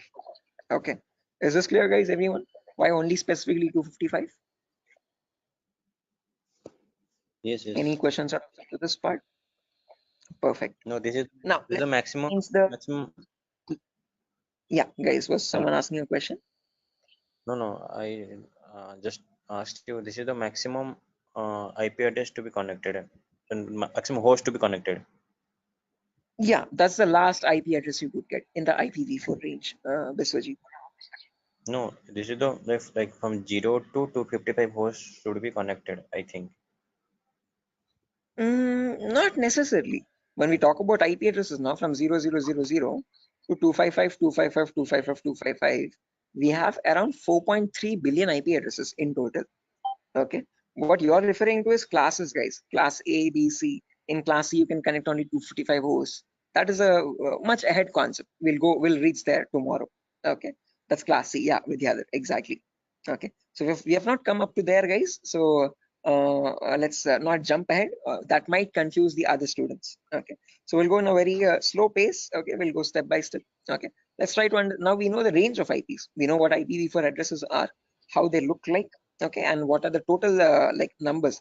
Where are they starting from, and what maximum number can they hold? Okay, we know they start at 0000 and they end at 255, 255, 255, 255. Now, in between these two numbers, how many addresses do we have is the main question. Okay, how many IPs are there? Okay, so for that, let's try to understand the sequence of sequence of IP addresses. Okay, and again, to understand sequence of IP, there are two simple rules. Rule number one is always start with the rightmost value. So if this is the first IP, 0000, next IP will be 0001, next IP 0002, next IP 0003, next IP 0004. This will go on up to 000255. Okay, after that, can I have an IP like 000256? Is this possible? No. Yes, this is not possible because 255th is the last IP that you can get in any octet. You cannot get a number above 255, guys. It is a very golden rule that you have to remember. Okay. Now, once this octet has reached the maximum value, there comes the rule number 2. Only after the rightmost octet has been completely filled, then go to the left value. Okay. And after going to the left value, reset the rightmost value back to 0. Okay. What I mean by that is now this is completely filled. So now this left value 0 changes to 1. Okay, and the rightmost value 255 again resets back to 0.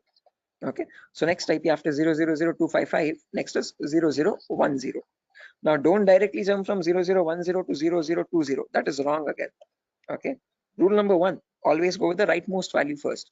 So after 0010, you have 11, then 12, then 13, then 14. This goes up to 1255. Okay, after that 20, then 21, then 22, then 23, then you have 2255, then 30, 31, 32, 33, then 3255. Like that, it will repeat again and again and again. And somewhere you'll have 2550, 2551, 2552, 2553, 255, 255. Now, both these octets are filled, guys, as you can see. Okay. Again, rule number 2. Once the rightmost octets are filled, what it signifies? Those are the IP addresses, guys. Okay. So those are the IPs that devices can get in total. Okay. Okay, so continue. Right. Again, doesn't signify anything. I'm just showing the sequence of IPs. Okay. How do IP addresses progress from one another, one after the other, one after the other? Okay. Like after number 1, you have number 2, number 3, number 4. Like that, I'm showing you how IP addresses cycle one after the other. Okay. After 255, 255. Yeah. Is this class C or class B? This is the whole range of IP addresses. We have not come to classes, so forget that classes exist for the time being. Okay, I have not discussed what classes are. Okay, I have not discussed. I have not brought up the word class. Okay, so for the time being, just forget the word called class. When I come into it, then get reminded of it again. Okay, Biswajit, do not confuse yourself. I am right now just telling you how IP addresses progress from one after the other. Okay. So I'm just telling you what is the first IP. After that, what is the next IP? After that, what is the next IP? After that, what is the next IP?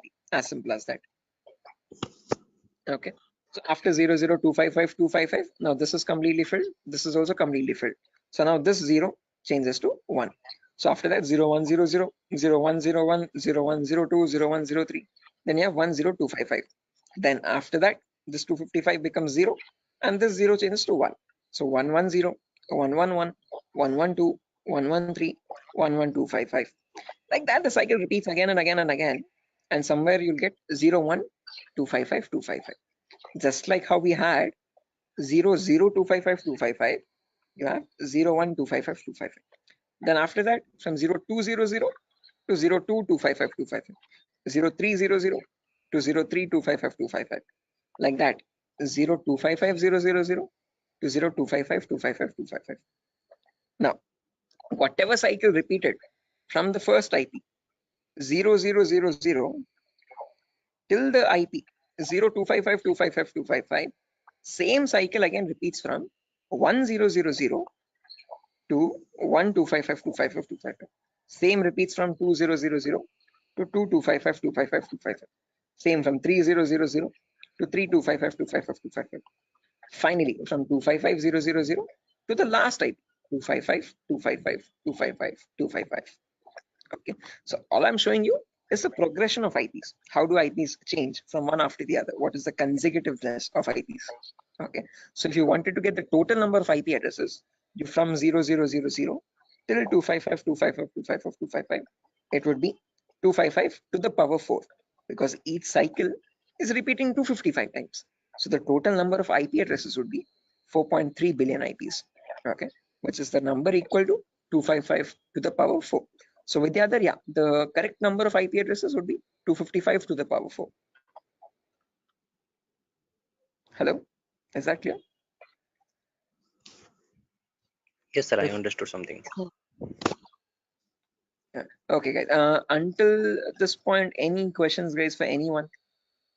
Again, do not get confused, guys. This is just to show you the sequence of IP addresses. In a real-time scenario, you would not need that anywhere. I'm just going very theoretically to get you familiar with the foundational concepts, like how IP addresses are built, how do they look like, what is the sequence of IP addresses, and so on. Going very basic. Okay. Sir, So. sir, you told. Hello. Yeah, Biswajit. Sir, you told that 4.3 billion IP addresses. That means, sir, I did not get it actually. That. Yeah. Again. How many IP addresses are there, Biswajit? If you remember, each octet is cycling 255 times. Okay, so this first octet, rightmost one, is going from 0 to 255. Okay, after that from 10 to 1255, again 255 times. So like that, each octet is cycling 255 times. So there are 4 octets now. So 4 octets in the sense 255 into 255 into 255 into 255. Basic permutations and combinations. Okay, and when you calculate that 255 to the power 4, you get the number 4.3 billion. Okay, so that is how we got that number. Is that clear, guys? Okay. Hello? Yes, sir. Yes, sir. I understood. Right. Perfect, guys. Now, my question to you guys is, in today's world, in the era of 2022, are 4.3 billion IPs sufficient? No. No, sir. No, sir. Definitely. Right, correct. Because the population itself is around 8 billion people, right? Close to 8 billion or 8.5 billion. 4.3 billion IPs are nowhere sufficient at all. Okay. Again, each person might use multiple devices in the network also. Okay. So that is why, to come up as a solution, they made these IPs into 2 different parts. Okay. Solution number 1 was they divided these IPv4 addresses into, again, 2 categories. One, something is known as public IPs, and there's another category called private IPs. Okay. This categorization, okay, or division of IPv4 into public and private IPs is known as NATing, network address translation. Okay, when they knew that this solution is also not working out, this might also still cause the IPs to go extinct, then they came up with another set of IP addresses known as the IPv6 address, guys. Okay, so not just IPv4, there's another version as well called IPv6 address, and these are 128-bit addresses. What we are seeing until now is just a 32-bit address. 128 in the sense 4 times the size, bit length size of IPv4. Okay, but in that you have trillions and trillions of IPs. Okay, not billions, but trillions. Okay, so we'll discuss IPv6 on a later date. Okay, but in today's class, we'll end it with public and private IPs. So let's try to understand what these public IPs are and private IPs are. Okay, so public IPs are the IPs given to you by your internet service provider. So in our home, we might have different broadband connections. You could be using Act FiberNet or Airtel or Tata Docomo or BSNL. All these people are providing you the service of internet. Hence, they are known as ISP, internet service providers. Okay, they give you access to the internet by giving you a public IP. Okay, so to your home, you might have a router. Okay, that router might be getting a wire from the outside. Okay, that outside wire, that cable is nothing but giving you the public IP. Okay, so if you want to check your public IP, you just go to the browser and in the browser you could just search what is my IP. What is my IP? And from that you can find, you get an IP address over here. If I click on the first link in the browser, you can see I'm getting my fibernet from Act Fiber Beam. My location is Pedder Voltaire, Andhra Pradesh, Vishakhapatnam. Okay, so this is my public IP. This is the IP I'm using from my ISP to access the internet or to take this Zoom session. Okay, locally in my network, now I have multiple devices. I have my phone, I have my laptop, I have my smart TV, I have my smartwatch, and so on. So these devices internally or locally also need IP addresses. What they use in a local network, in an intranet, is known as a private IP. So private IPs are the IP addresses provided locally in a network. Okay, so this can be given manually by you, by the network admin, or they can be given automatically as well from a DHCP server. Now don't worry what this DHCP server is, we'll discuss about it in tomorrow's class. But one important thing to note is public IPs are used for connecting to internet. Private IPs are used in a local intranet. Intra is nothing but a local network, a small indigenous your house network or home network. Okay, so if I just draw this out to show you much clearly, let's say over here, this is my ISP. I hope the drawings are visible, guys. This could be my ISP, internet service provider. Okay, and I have my house over here in Vishakhapatnam somewhere. Okay, in my house I have multiple devices. I have my phone, I have my laptop, I have my smart TV, and I have my Wi-Fi router also. Okay, this router is getting a connection from the ISP outside externally. Okay, this is nothing but my public IP. Okay, this is the public IP part. Oh, sorry, public IP. Okay, on the intranet locally, now these devices, every device will be connected to the router internally, okay, by giving the correct Wi-Fi router password. Okay, and these devices will get the private IPs. Okay, my phone will get one private IP, my laptop will get a different private IP, and my smart TV could be getting a different private IP. Each of them will be unique in a local network. Okay, so this is where public IPs come into play, and this is where private IPs are used in a local network. Is this clear, guys? Any questions up to this part theoretically? Hello? Public ISP, private. Okay, sir. Any questions, guys? Sir, actually, internet, just. Yeah, internet is what you connect to the World Wide Web. Okay, whenever you're opening up your browser and connecting to any public website, okay, that public website is nothing but the internet facing site. Okay, your google.com or your yahoo.com, youtube.com, all these are the public addresses. Okay, private IPs are the local IPs. So your inside home network is a private IP network, and that private network is known as the intranet. Okay, and this is the intranet, INTRANET. Okay, intra is nothing but local network, and this is the internet. Okay, is this clear, guys? Sir, Any I questions or have a doubts up to this? question. Yes, please go ahead, guys. Sir, why they have been given private IPs, like they are also connected with internet somewhere around? Okay. So like why they have been given private IPs? They should be public, right? Which ones? I didn't get your point. Who's Like asking the question, guys? the devices which are in the home, they are in private IP, right? So somewhere Yeah. around they are also in connection with the ISP. So they should be Okay. public, you know. They should also be public. Yeah. So good question, Tripti, I guess. So whenever now let's notice over here. Let's say I have one phone over here and I have my laptop over here. Okay. Let's say my brother's using my phone at the moment. Or let's say this is my phone. I'm browsing Facebook from my phone. My brother is using his laptop and he's also browsing Facebook. Okay. Now each of them, when they want to connect to the internet, okay, they will use the public IP. One, let's say this public IP is something like let me draw this out.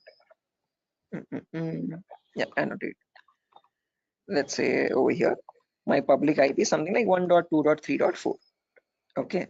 Now, whenever we want to connect to facebook.com, we will use our public IP that we are getting from our ISP 1234. And using that IP, we will go and contact Facebook. and from Facebook we will load our pages, internet or our Facebook feed or whatever it is. Okay, now let's say I am also browsing Facebook, my brother is also browsing Facebook from the same public IP. Now how does Facebook know how to send my data to my phone exactly and my brother's data to his the laptop or computer he is using?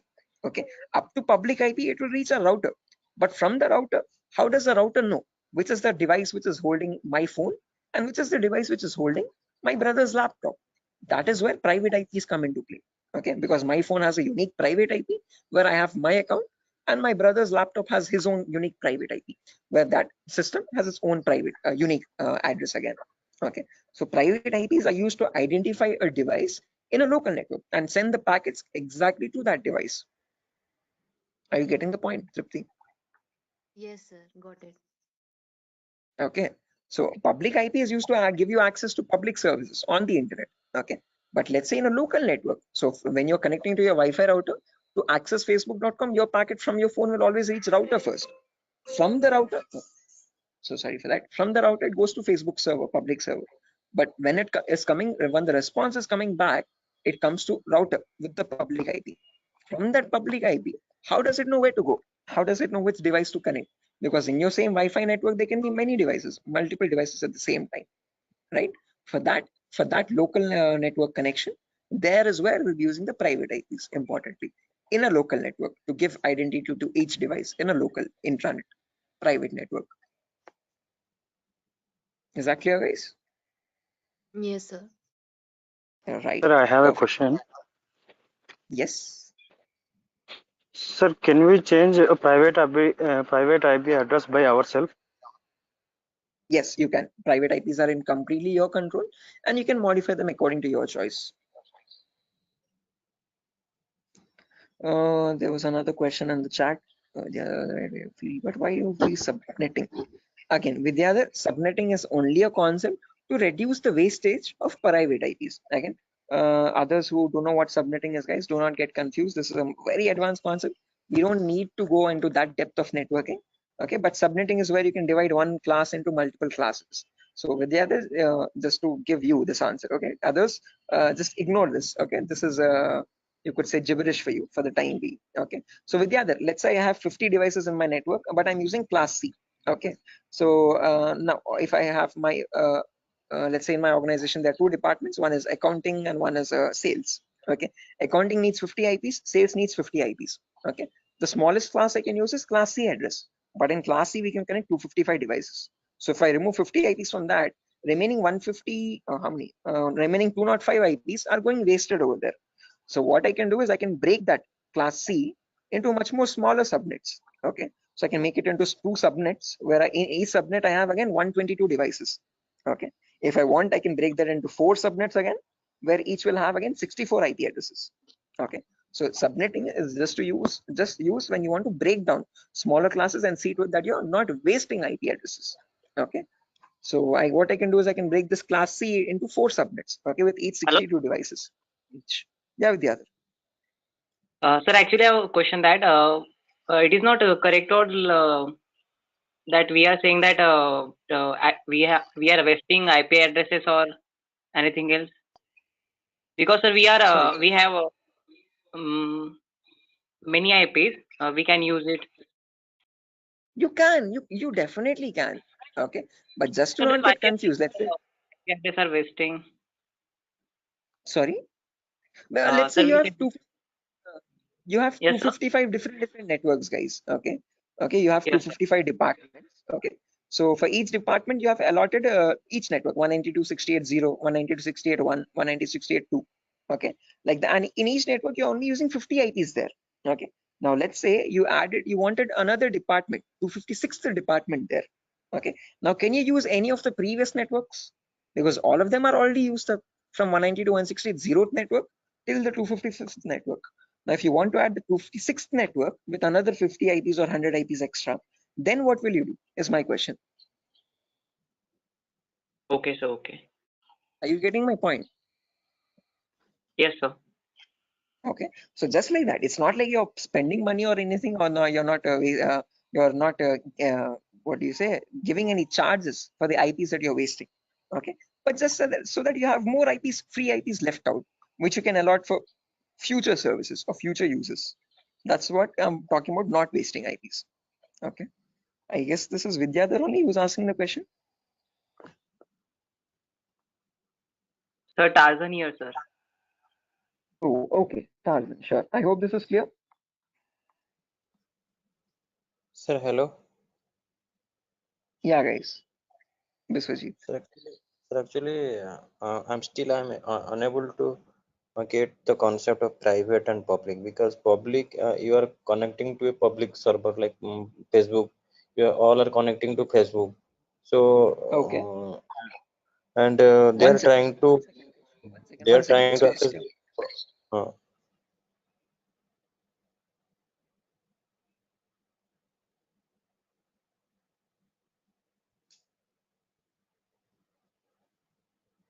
Stay on hold. Just give me 1 minute, guys. I'm so sorry for that.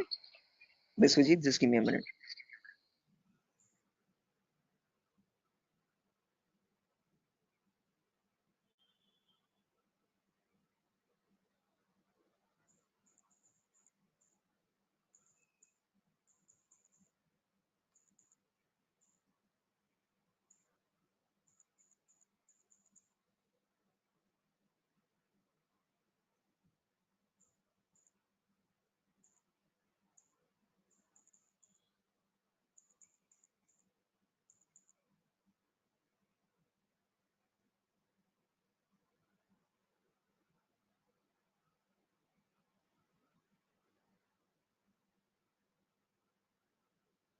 Guys, can you hear me now? I'm so sorry, guys. The Vinayak Chaturthi thing.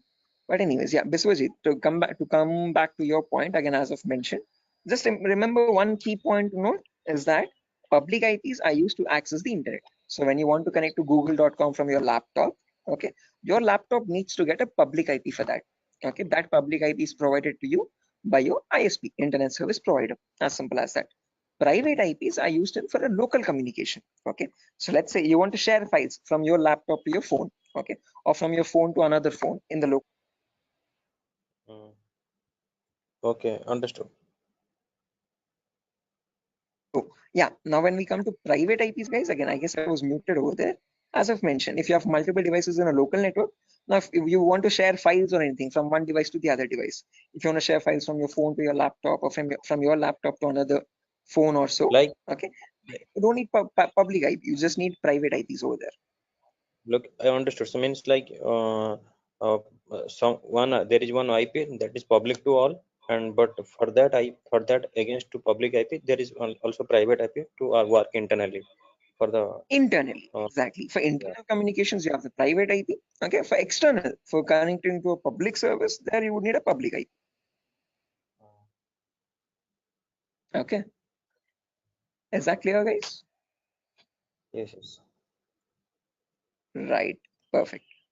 Sure. So yeah, again, that's that for today's class, guys. Nothing further to discuss. Okay, we're already Hello. past our. Yeah, Prasad. Yeah, so sorry to ask you like this, sir. I have joined, half an hour late to the class, so I want to know the index. No worries, Prasad. I actually myself started the class 20 minutes late today, so I'm pretty sure you haven't missed much. Okay, but let me share the index as well, just since you have asked. I have shared this in the demo session a couple times earlier. I hope you have attended the demos as well. If not, No, once. no. Okay, no worries. You can access that from Durgasoft's official YouTube page as well. This is the course content, guys. Okay, so we'll have a few introductory classes first, basic networking concepts, Linux and Windows commands, Windows Server configuration, virtualization, how to install Kali Linux. After all these introductory concepts are done, then we'll go into the advanced concepts. Okay, gaining access, malware attacks, network penetration testing, web application pen testing, basic cloud security, all that. Okay, so if time permits, Prasad, please go through the YouTube demo tutorial so that you have a much better picture. In the demo, I've explained what are topics I'll be discussing in the course, what we'll be learning out throughout the course. So it's much better if you go through the demo once time permits. Okay, thanks for sharing information. Sure. Definitely, guys. Again, guys, I'm gonna end the session over here for now. Before I end, I want all your email addresses. Can you please drop it in the chat box so that I can share this notepad file with you? You can go through the notepad file when time permits. Okay. And in tomorrow's class, again, I'm gonna be starting the class sharp at 8 o'clock tomorrow, guys. So sorry for the delay today, but tomorrow there won't be any delay at all. And Sir, someone asked me. Sir, I sent my email ID. Yeah. Sure. I've seen that, guys. So please just drop your email in the chat box over here. And from there, I can just add the notepad file. Chat box. Sir, organize the chat box. I have already sent my email ID. Sure thing. Nice.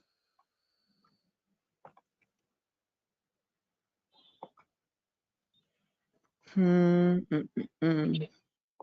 we drop your call or can we what? Sorry. Can we drop your call or we have to wait? No. Once you have dropped your email, you can leave, guys. Not an issue. Okay. Once you've dropped your email in the chat box, you can leave. You can join back tomorrow at the same time, guys. Sir, are you gonna send that class from the starting demo session to now, or you will send from the today only? Sorry, I didn't get you. No, I asked you. So the today classes lecture you will send by mail, or you are gonna send from the starting demo sessions? Are you talking about the recording specifically, Biswajit? Huh. Or are you talking about just the notepad files? This is the only notepad for today's only, na? Yeah, only today's notepad. Okay, demo. Okay. I don't have a notepad file for the demo. It's just a presentation. Okay. You have the demo already on your YouTube. Okay, but you will be getting the recordings for these classes in a few days, guys. We still need to receive the payments and all. So once all the payments have been confirmed, the link is going to change. So if you have not made any payments yet, please initiate payments. And after that, we'll be sharing you the recordings as well. Until then, you'll only be getting the notepad files. Okay, sure. So I've got over here 1, 2. What is the 3. course fee? It's 8,000 rupees, guys.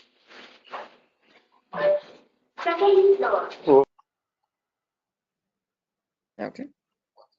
Okay, I've received 4 emails, guys, over here.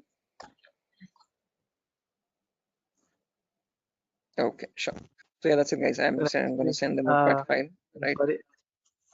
Sir, actually, I'm not getting the chat bot. I'm sorry to ask where exactly it is. You have access this from the browser, right, Ravikiran? From the link. On the top right corner, you can see this. Actually, I'm accessing it from the application, so that's why I'm not getting that. I think. Okay. On the top right corner, do you see some blurred space or blind or dots or something? Top right corner or top left corner? Anywhere? Just a second. Do one thing, Ravikiran. Just spell out your email. I'll note it down. I'll write it down. Yes, Deshmukh. Deshmukh. 1 second. Yes. Deshmukh. RGD. R for rabbit, G for goat, and G for goat. G, okay. G for goat. D. Okay, D. Yeah. @gmail.com. Perfect. Okay. Thank you. Okay, guys. Right. So yeah, that's that, guys. Nothing further. I've received 5 emails, and on those 5 emails, I've sent the notepad file. You can access them. And tomorrow's class will continue from where we left off. We'll discuss much more in detail about these private and public IPs. We'll discuss what these classes are, class A, B, C, D, and E. And I promise we'll discuss what DNS and DHCP servers are. Okay. So yeah, that's it, guys. Nothing further. I'll exit the session, and I'll see you tomorrow at the same time. Okay, at 8 o'clock. Okay, sure. Bye, guys. That's it. Bye, guys. Thank you, sir. Thank you, guys. Bye. Have a good day tomorrow. I'll see you soon. Thank you, sir. Good night. Good night.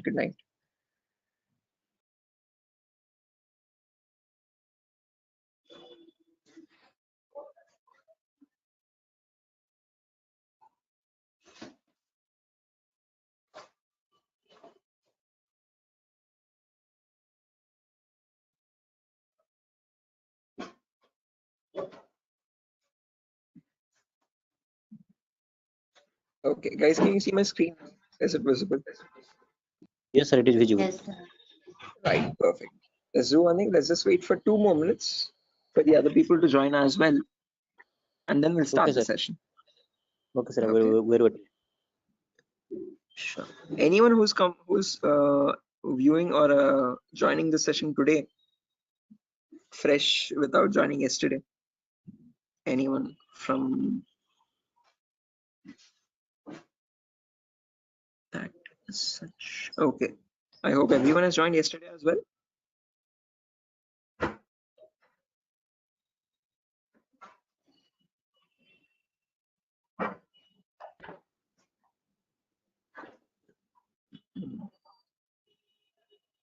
Oh, Anand, this is your first class. Achha. Okay, Anand, I'll do one thing. I'll just take a quick recap of whatever we discussed yesterday. In the meanwhile, okay, there's Biswajit, Mamoon, Ravikiran. Ravikiran, did you call me in the evening, Ravikiran? I was a bit out. I was a bit busy. I'm so sorry you couldn't attend to your call. I thought of calling. Yes, sir. Actually, It I slipped my called you mind. because I had one query. So, Achha. sir, I will call you. Means I will ask you on a telephone call only. Sure. Again, I have a class till 10 o'clock after your batch also. So give me a call after 10. Okay. Okay, sir. No problem. Thank you. Sure. Okay. Then Shiva, Sujata, Tripti. Okay. Tripti, I have received your email as well. I'll be sharing the notepad file today. I'm so sorry I couldn't do it yesterday. Okay, so no problem. Sure. Okay. So a quick recap, guys, on yesterday's class. We were discussing basic networking concepts. Let me open up my networking document.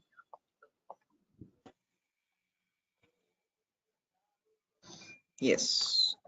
So again, we are in the first prerequisite concept, guys. We're understanding what basic networking concepts are. So Anand, what we discussed yesterday was basically IPv4 addresses. Okay. So every device has a unique identity to it, and that address is known as a IPv4 address. IP stands for Internet Protocol, and this is the 4th version of it. Okay, the ones which is successfully working even in today's world. It's a 32-bit address basically. What I mean by 32-bit is that it contains 32 zeros and ones consecutively. Okay, and then it is divided into 4 octets, each of 8 bits. Okay, so this is how the address looks like in the binary format. The binary is nothing but the language that computers understand, the 0 or 1 language. Okay, but this is not that human readable. We don't understand it that easily. What we understand is the decimal numbers from 0 to 9.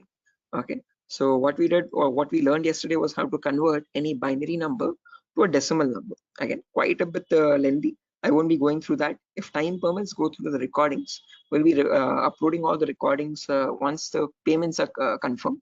Okay, so once you're joining and once you make the payment, you can access the recording for yesterday's session as well. Okay, so we have understood how to convert binary numbers to decimal numbers, and from that we got the range of IP addresses. First IP being 0000, and the last IP being 255.255.255.255. These are the IPv4 address range. Okay, and then we learned what is the consecutiveness. So what is the sequence of IP addresses? What are the 2 important rules for that? And then we have seen how many IPs are there in total, 4.3 billion IPs. So where we ended the class yesterday was we learned that these 4.3 billion IPs are divided into 2 categories, public IPs and private IPs. Okay, so this is where we worked up to, guys, in the last class. Okay, so we have to continue from here onwards in today's. So yeah, this is the new thing.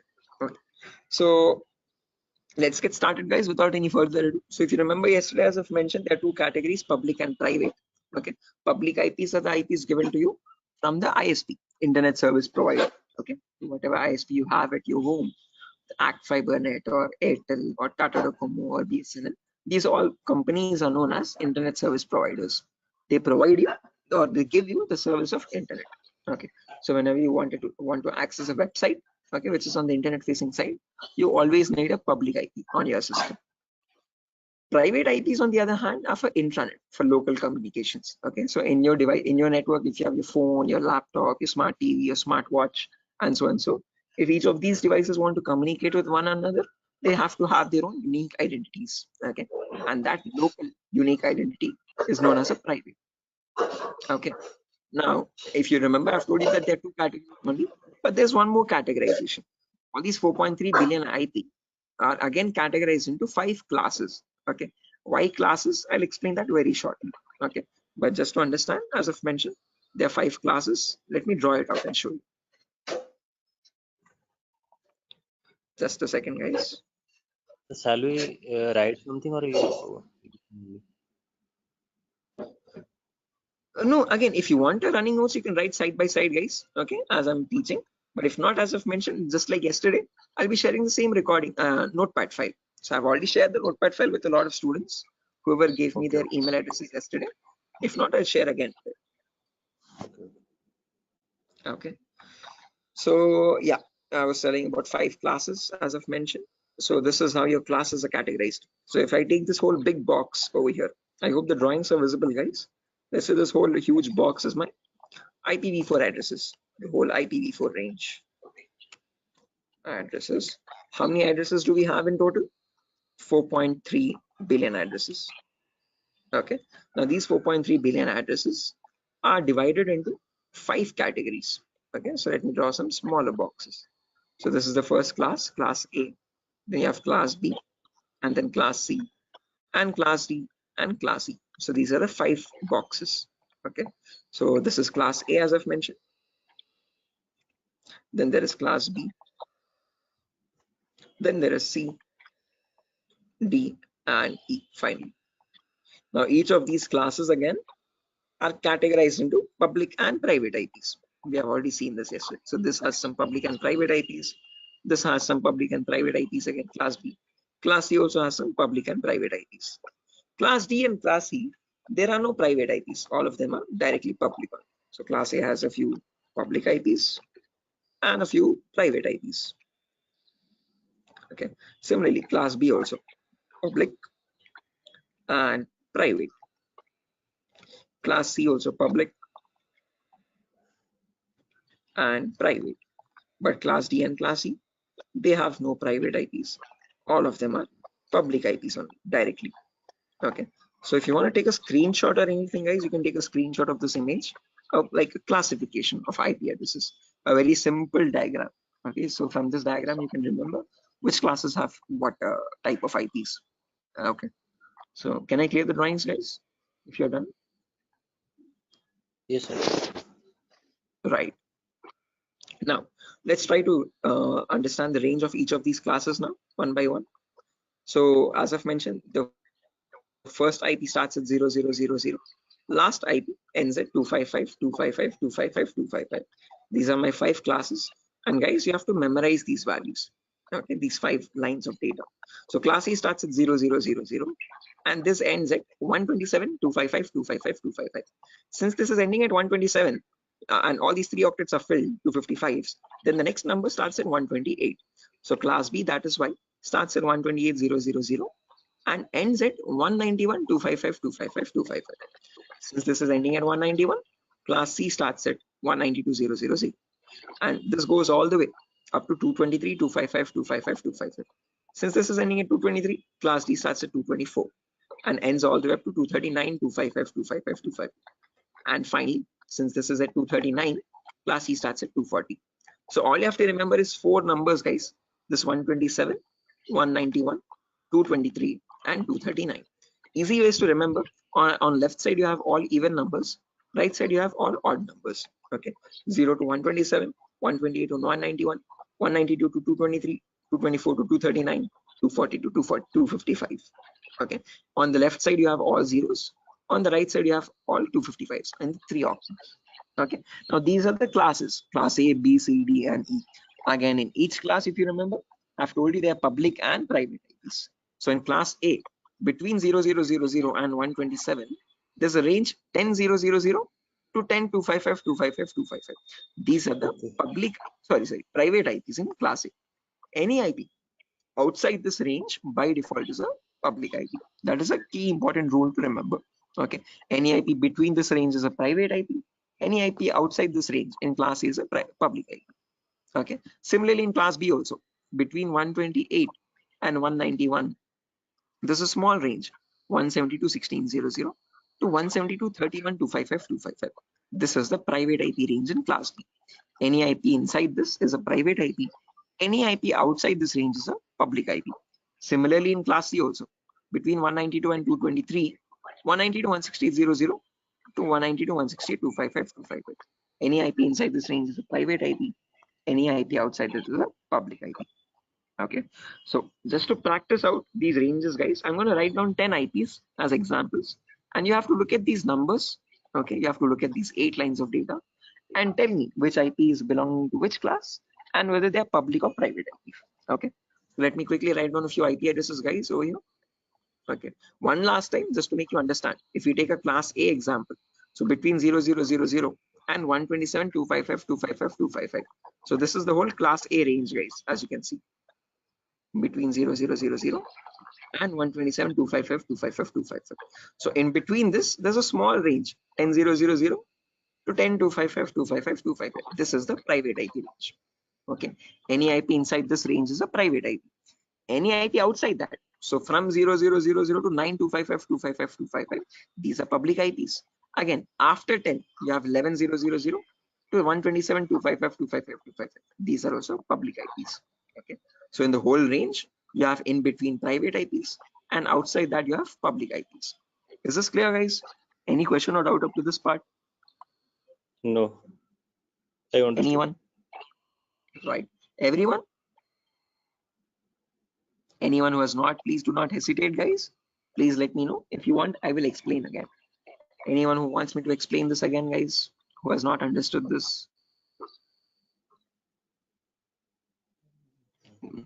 Perfect. Okay, guys, I hope you're not being shy or anything. Please do not hesitate, guys. It's going to be your loss. If you want me to explain, I'll try to explain in much better formats as many times as you want. Okay, the main objective is that you do not get confused here. Okay, because these are very important foundational concepts. Okay, so what I'm going to do now is I'm going to write down 10 random IPs. You have to look at these ranges and tell me which IPs, which class, and whether they're public or private. So let me quickly write them down.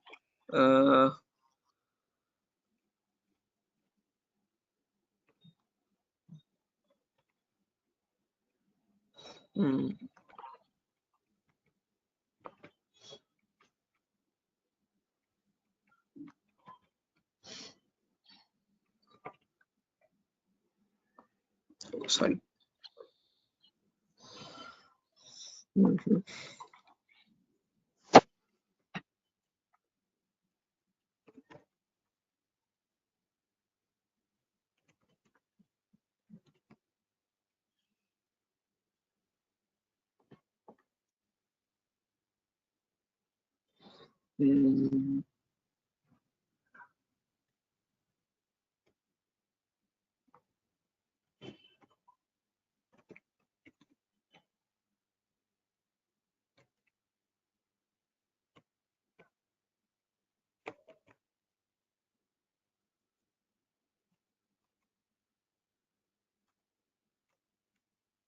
Okay, so I have 10 IPs over here, guys.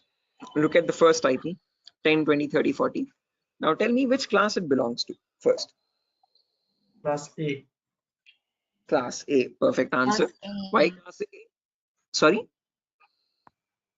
Class Yeah, guys, A. right, perfect. Why class A? Because this is 10 dot something, and 10 is falling between 0 and 127. So that is why this is a class A address. Perfect answer. And which IP is it? Is it a public IP or a private IP? Private IP. Private IP. Perfect answer. Why specifically private? Because now you told me that this is class A, and class A private IP starts from 10.000 and up to 10.255.255.255. Okay, so the first octet is matching 10. After that, the remaining 3 octets, it can be any number between 000 and 255.255.255. So this is a private IP. Okay, next IP, guys. Class C. Sorry, class B. B for Batman. C. C. Okay, C for cat. How many of you say this is class C, guys? Everyone, or any other answers? No, the Class 190 C. class C. Right, class C. Correct answer, guys, everyone. Sujata, was that you who answered first, or Tripti, was that you? Yes, sir. Sujata, okay, right. Okay, after that, now can you tell me which IP it is, whether it's a public IP or a private IP? 192, 168. It's a public. It's a public I IP. guess private. Okay, I have what do you say, conflicting answers over here. Some of you are saying public IP, some of you are saying private IPs. How many Yes, of sir. you are voting for public IP? Yes, sir. Public. No, sir, private. The private, because you have written here 192 private IP class C. Okay, But 192. it is from 168. It is 165. So it should be 192, private 168. public IP address. The Yes, private correct. IP. So you have mentioned over. No. Yeah, Biswajit, point is right. Okay, if you take the first octet, 192 is matching, well and good. Okay, but if you observe the remaining 3 octets also, this is 165. Okay, and in private IP, it's starting from 168.00 to 168.255.255. Okay, number is 165, which is outside that range. So therefore, this is a public IP. Okay, so you answered correct first time, and then you changed your answer later on. So again, no confusion. So in class A, it should be between 10 and 10. Remaining 3 octets, doesn't matter what they are. In class B, it should be between 170 to 16 and 170 to 31. Okay, doesn't matter what the remaining 2 octets are. In class C, it should be between 190 to 168.00 and 190 to 168.255.255. So these two should match first 2 octets. Remaining 2 doesn't matter what they are. These 00, 255, 255 doesn't matter. Okay. Next IP 172.16.01. Which class? Class B. Class B. Private. Class. Perfect. Private. Public or Yeah. Private. Sir. private IP? Perfect answer. Next one, guys.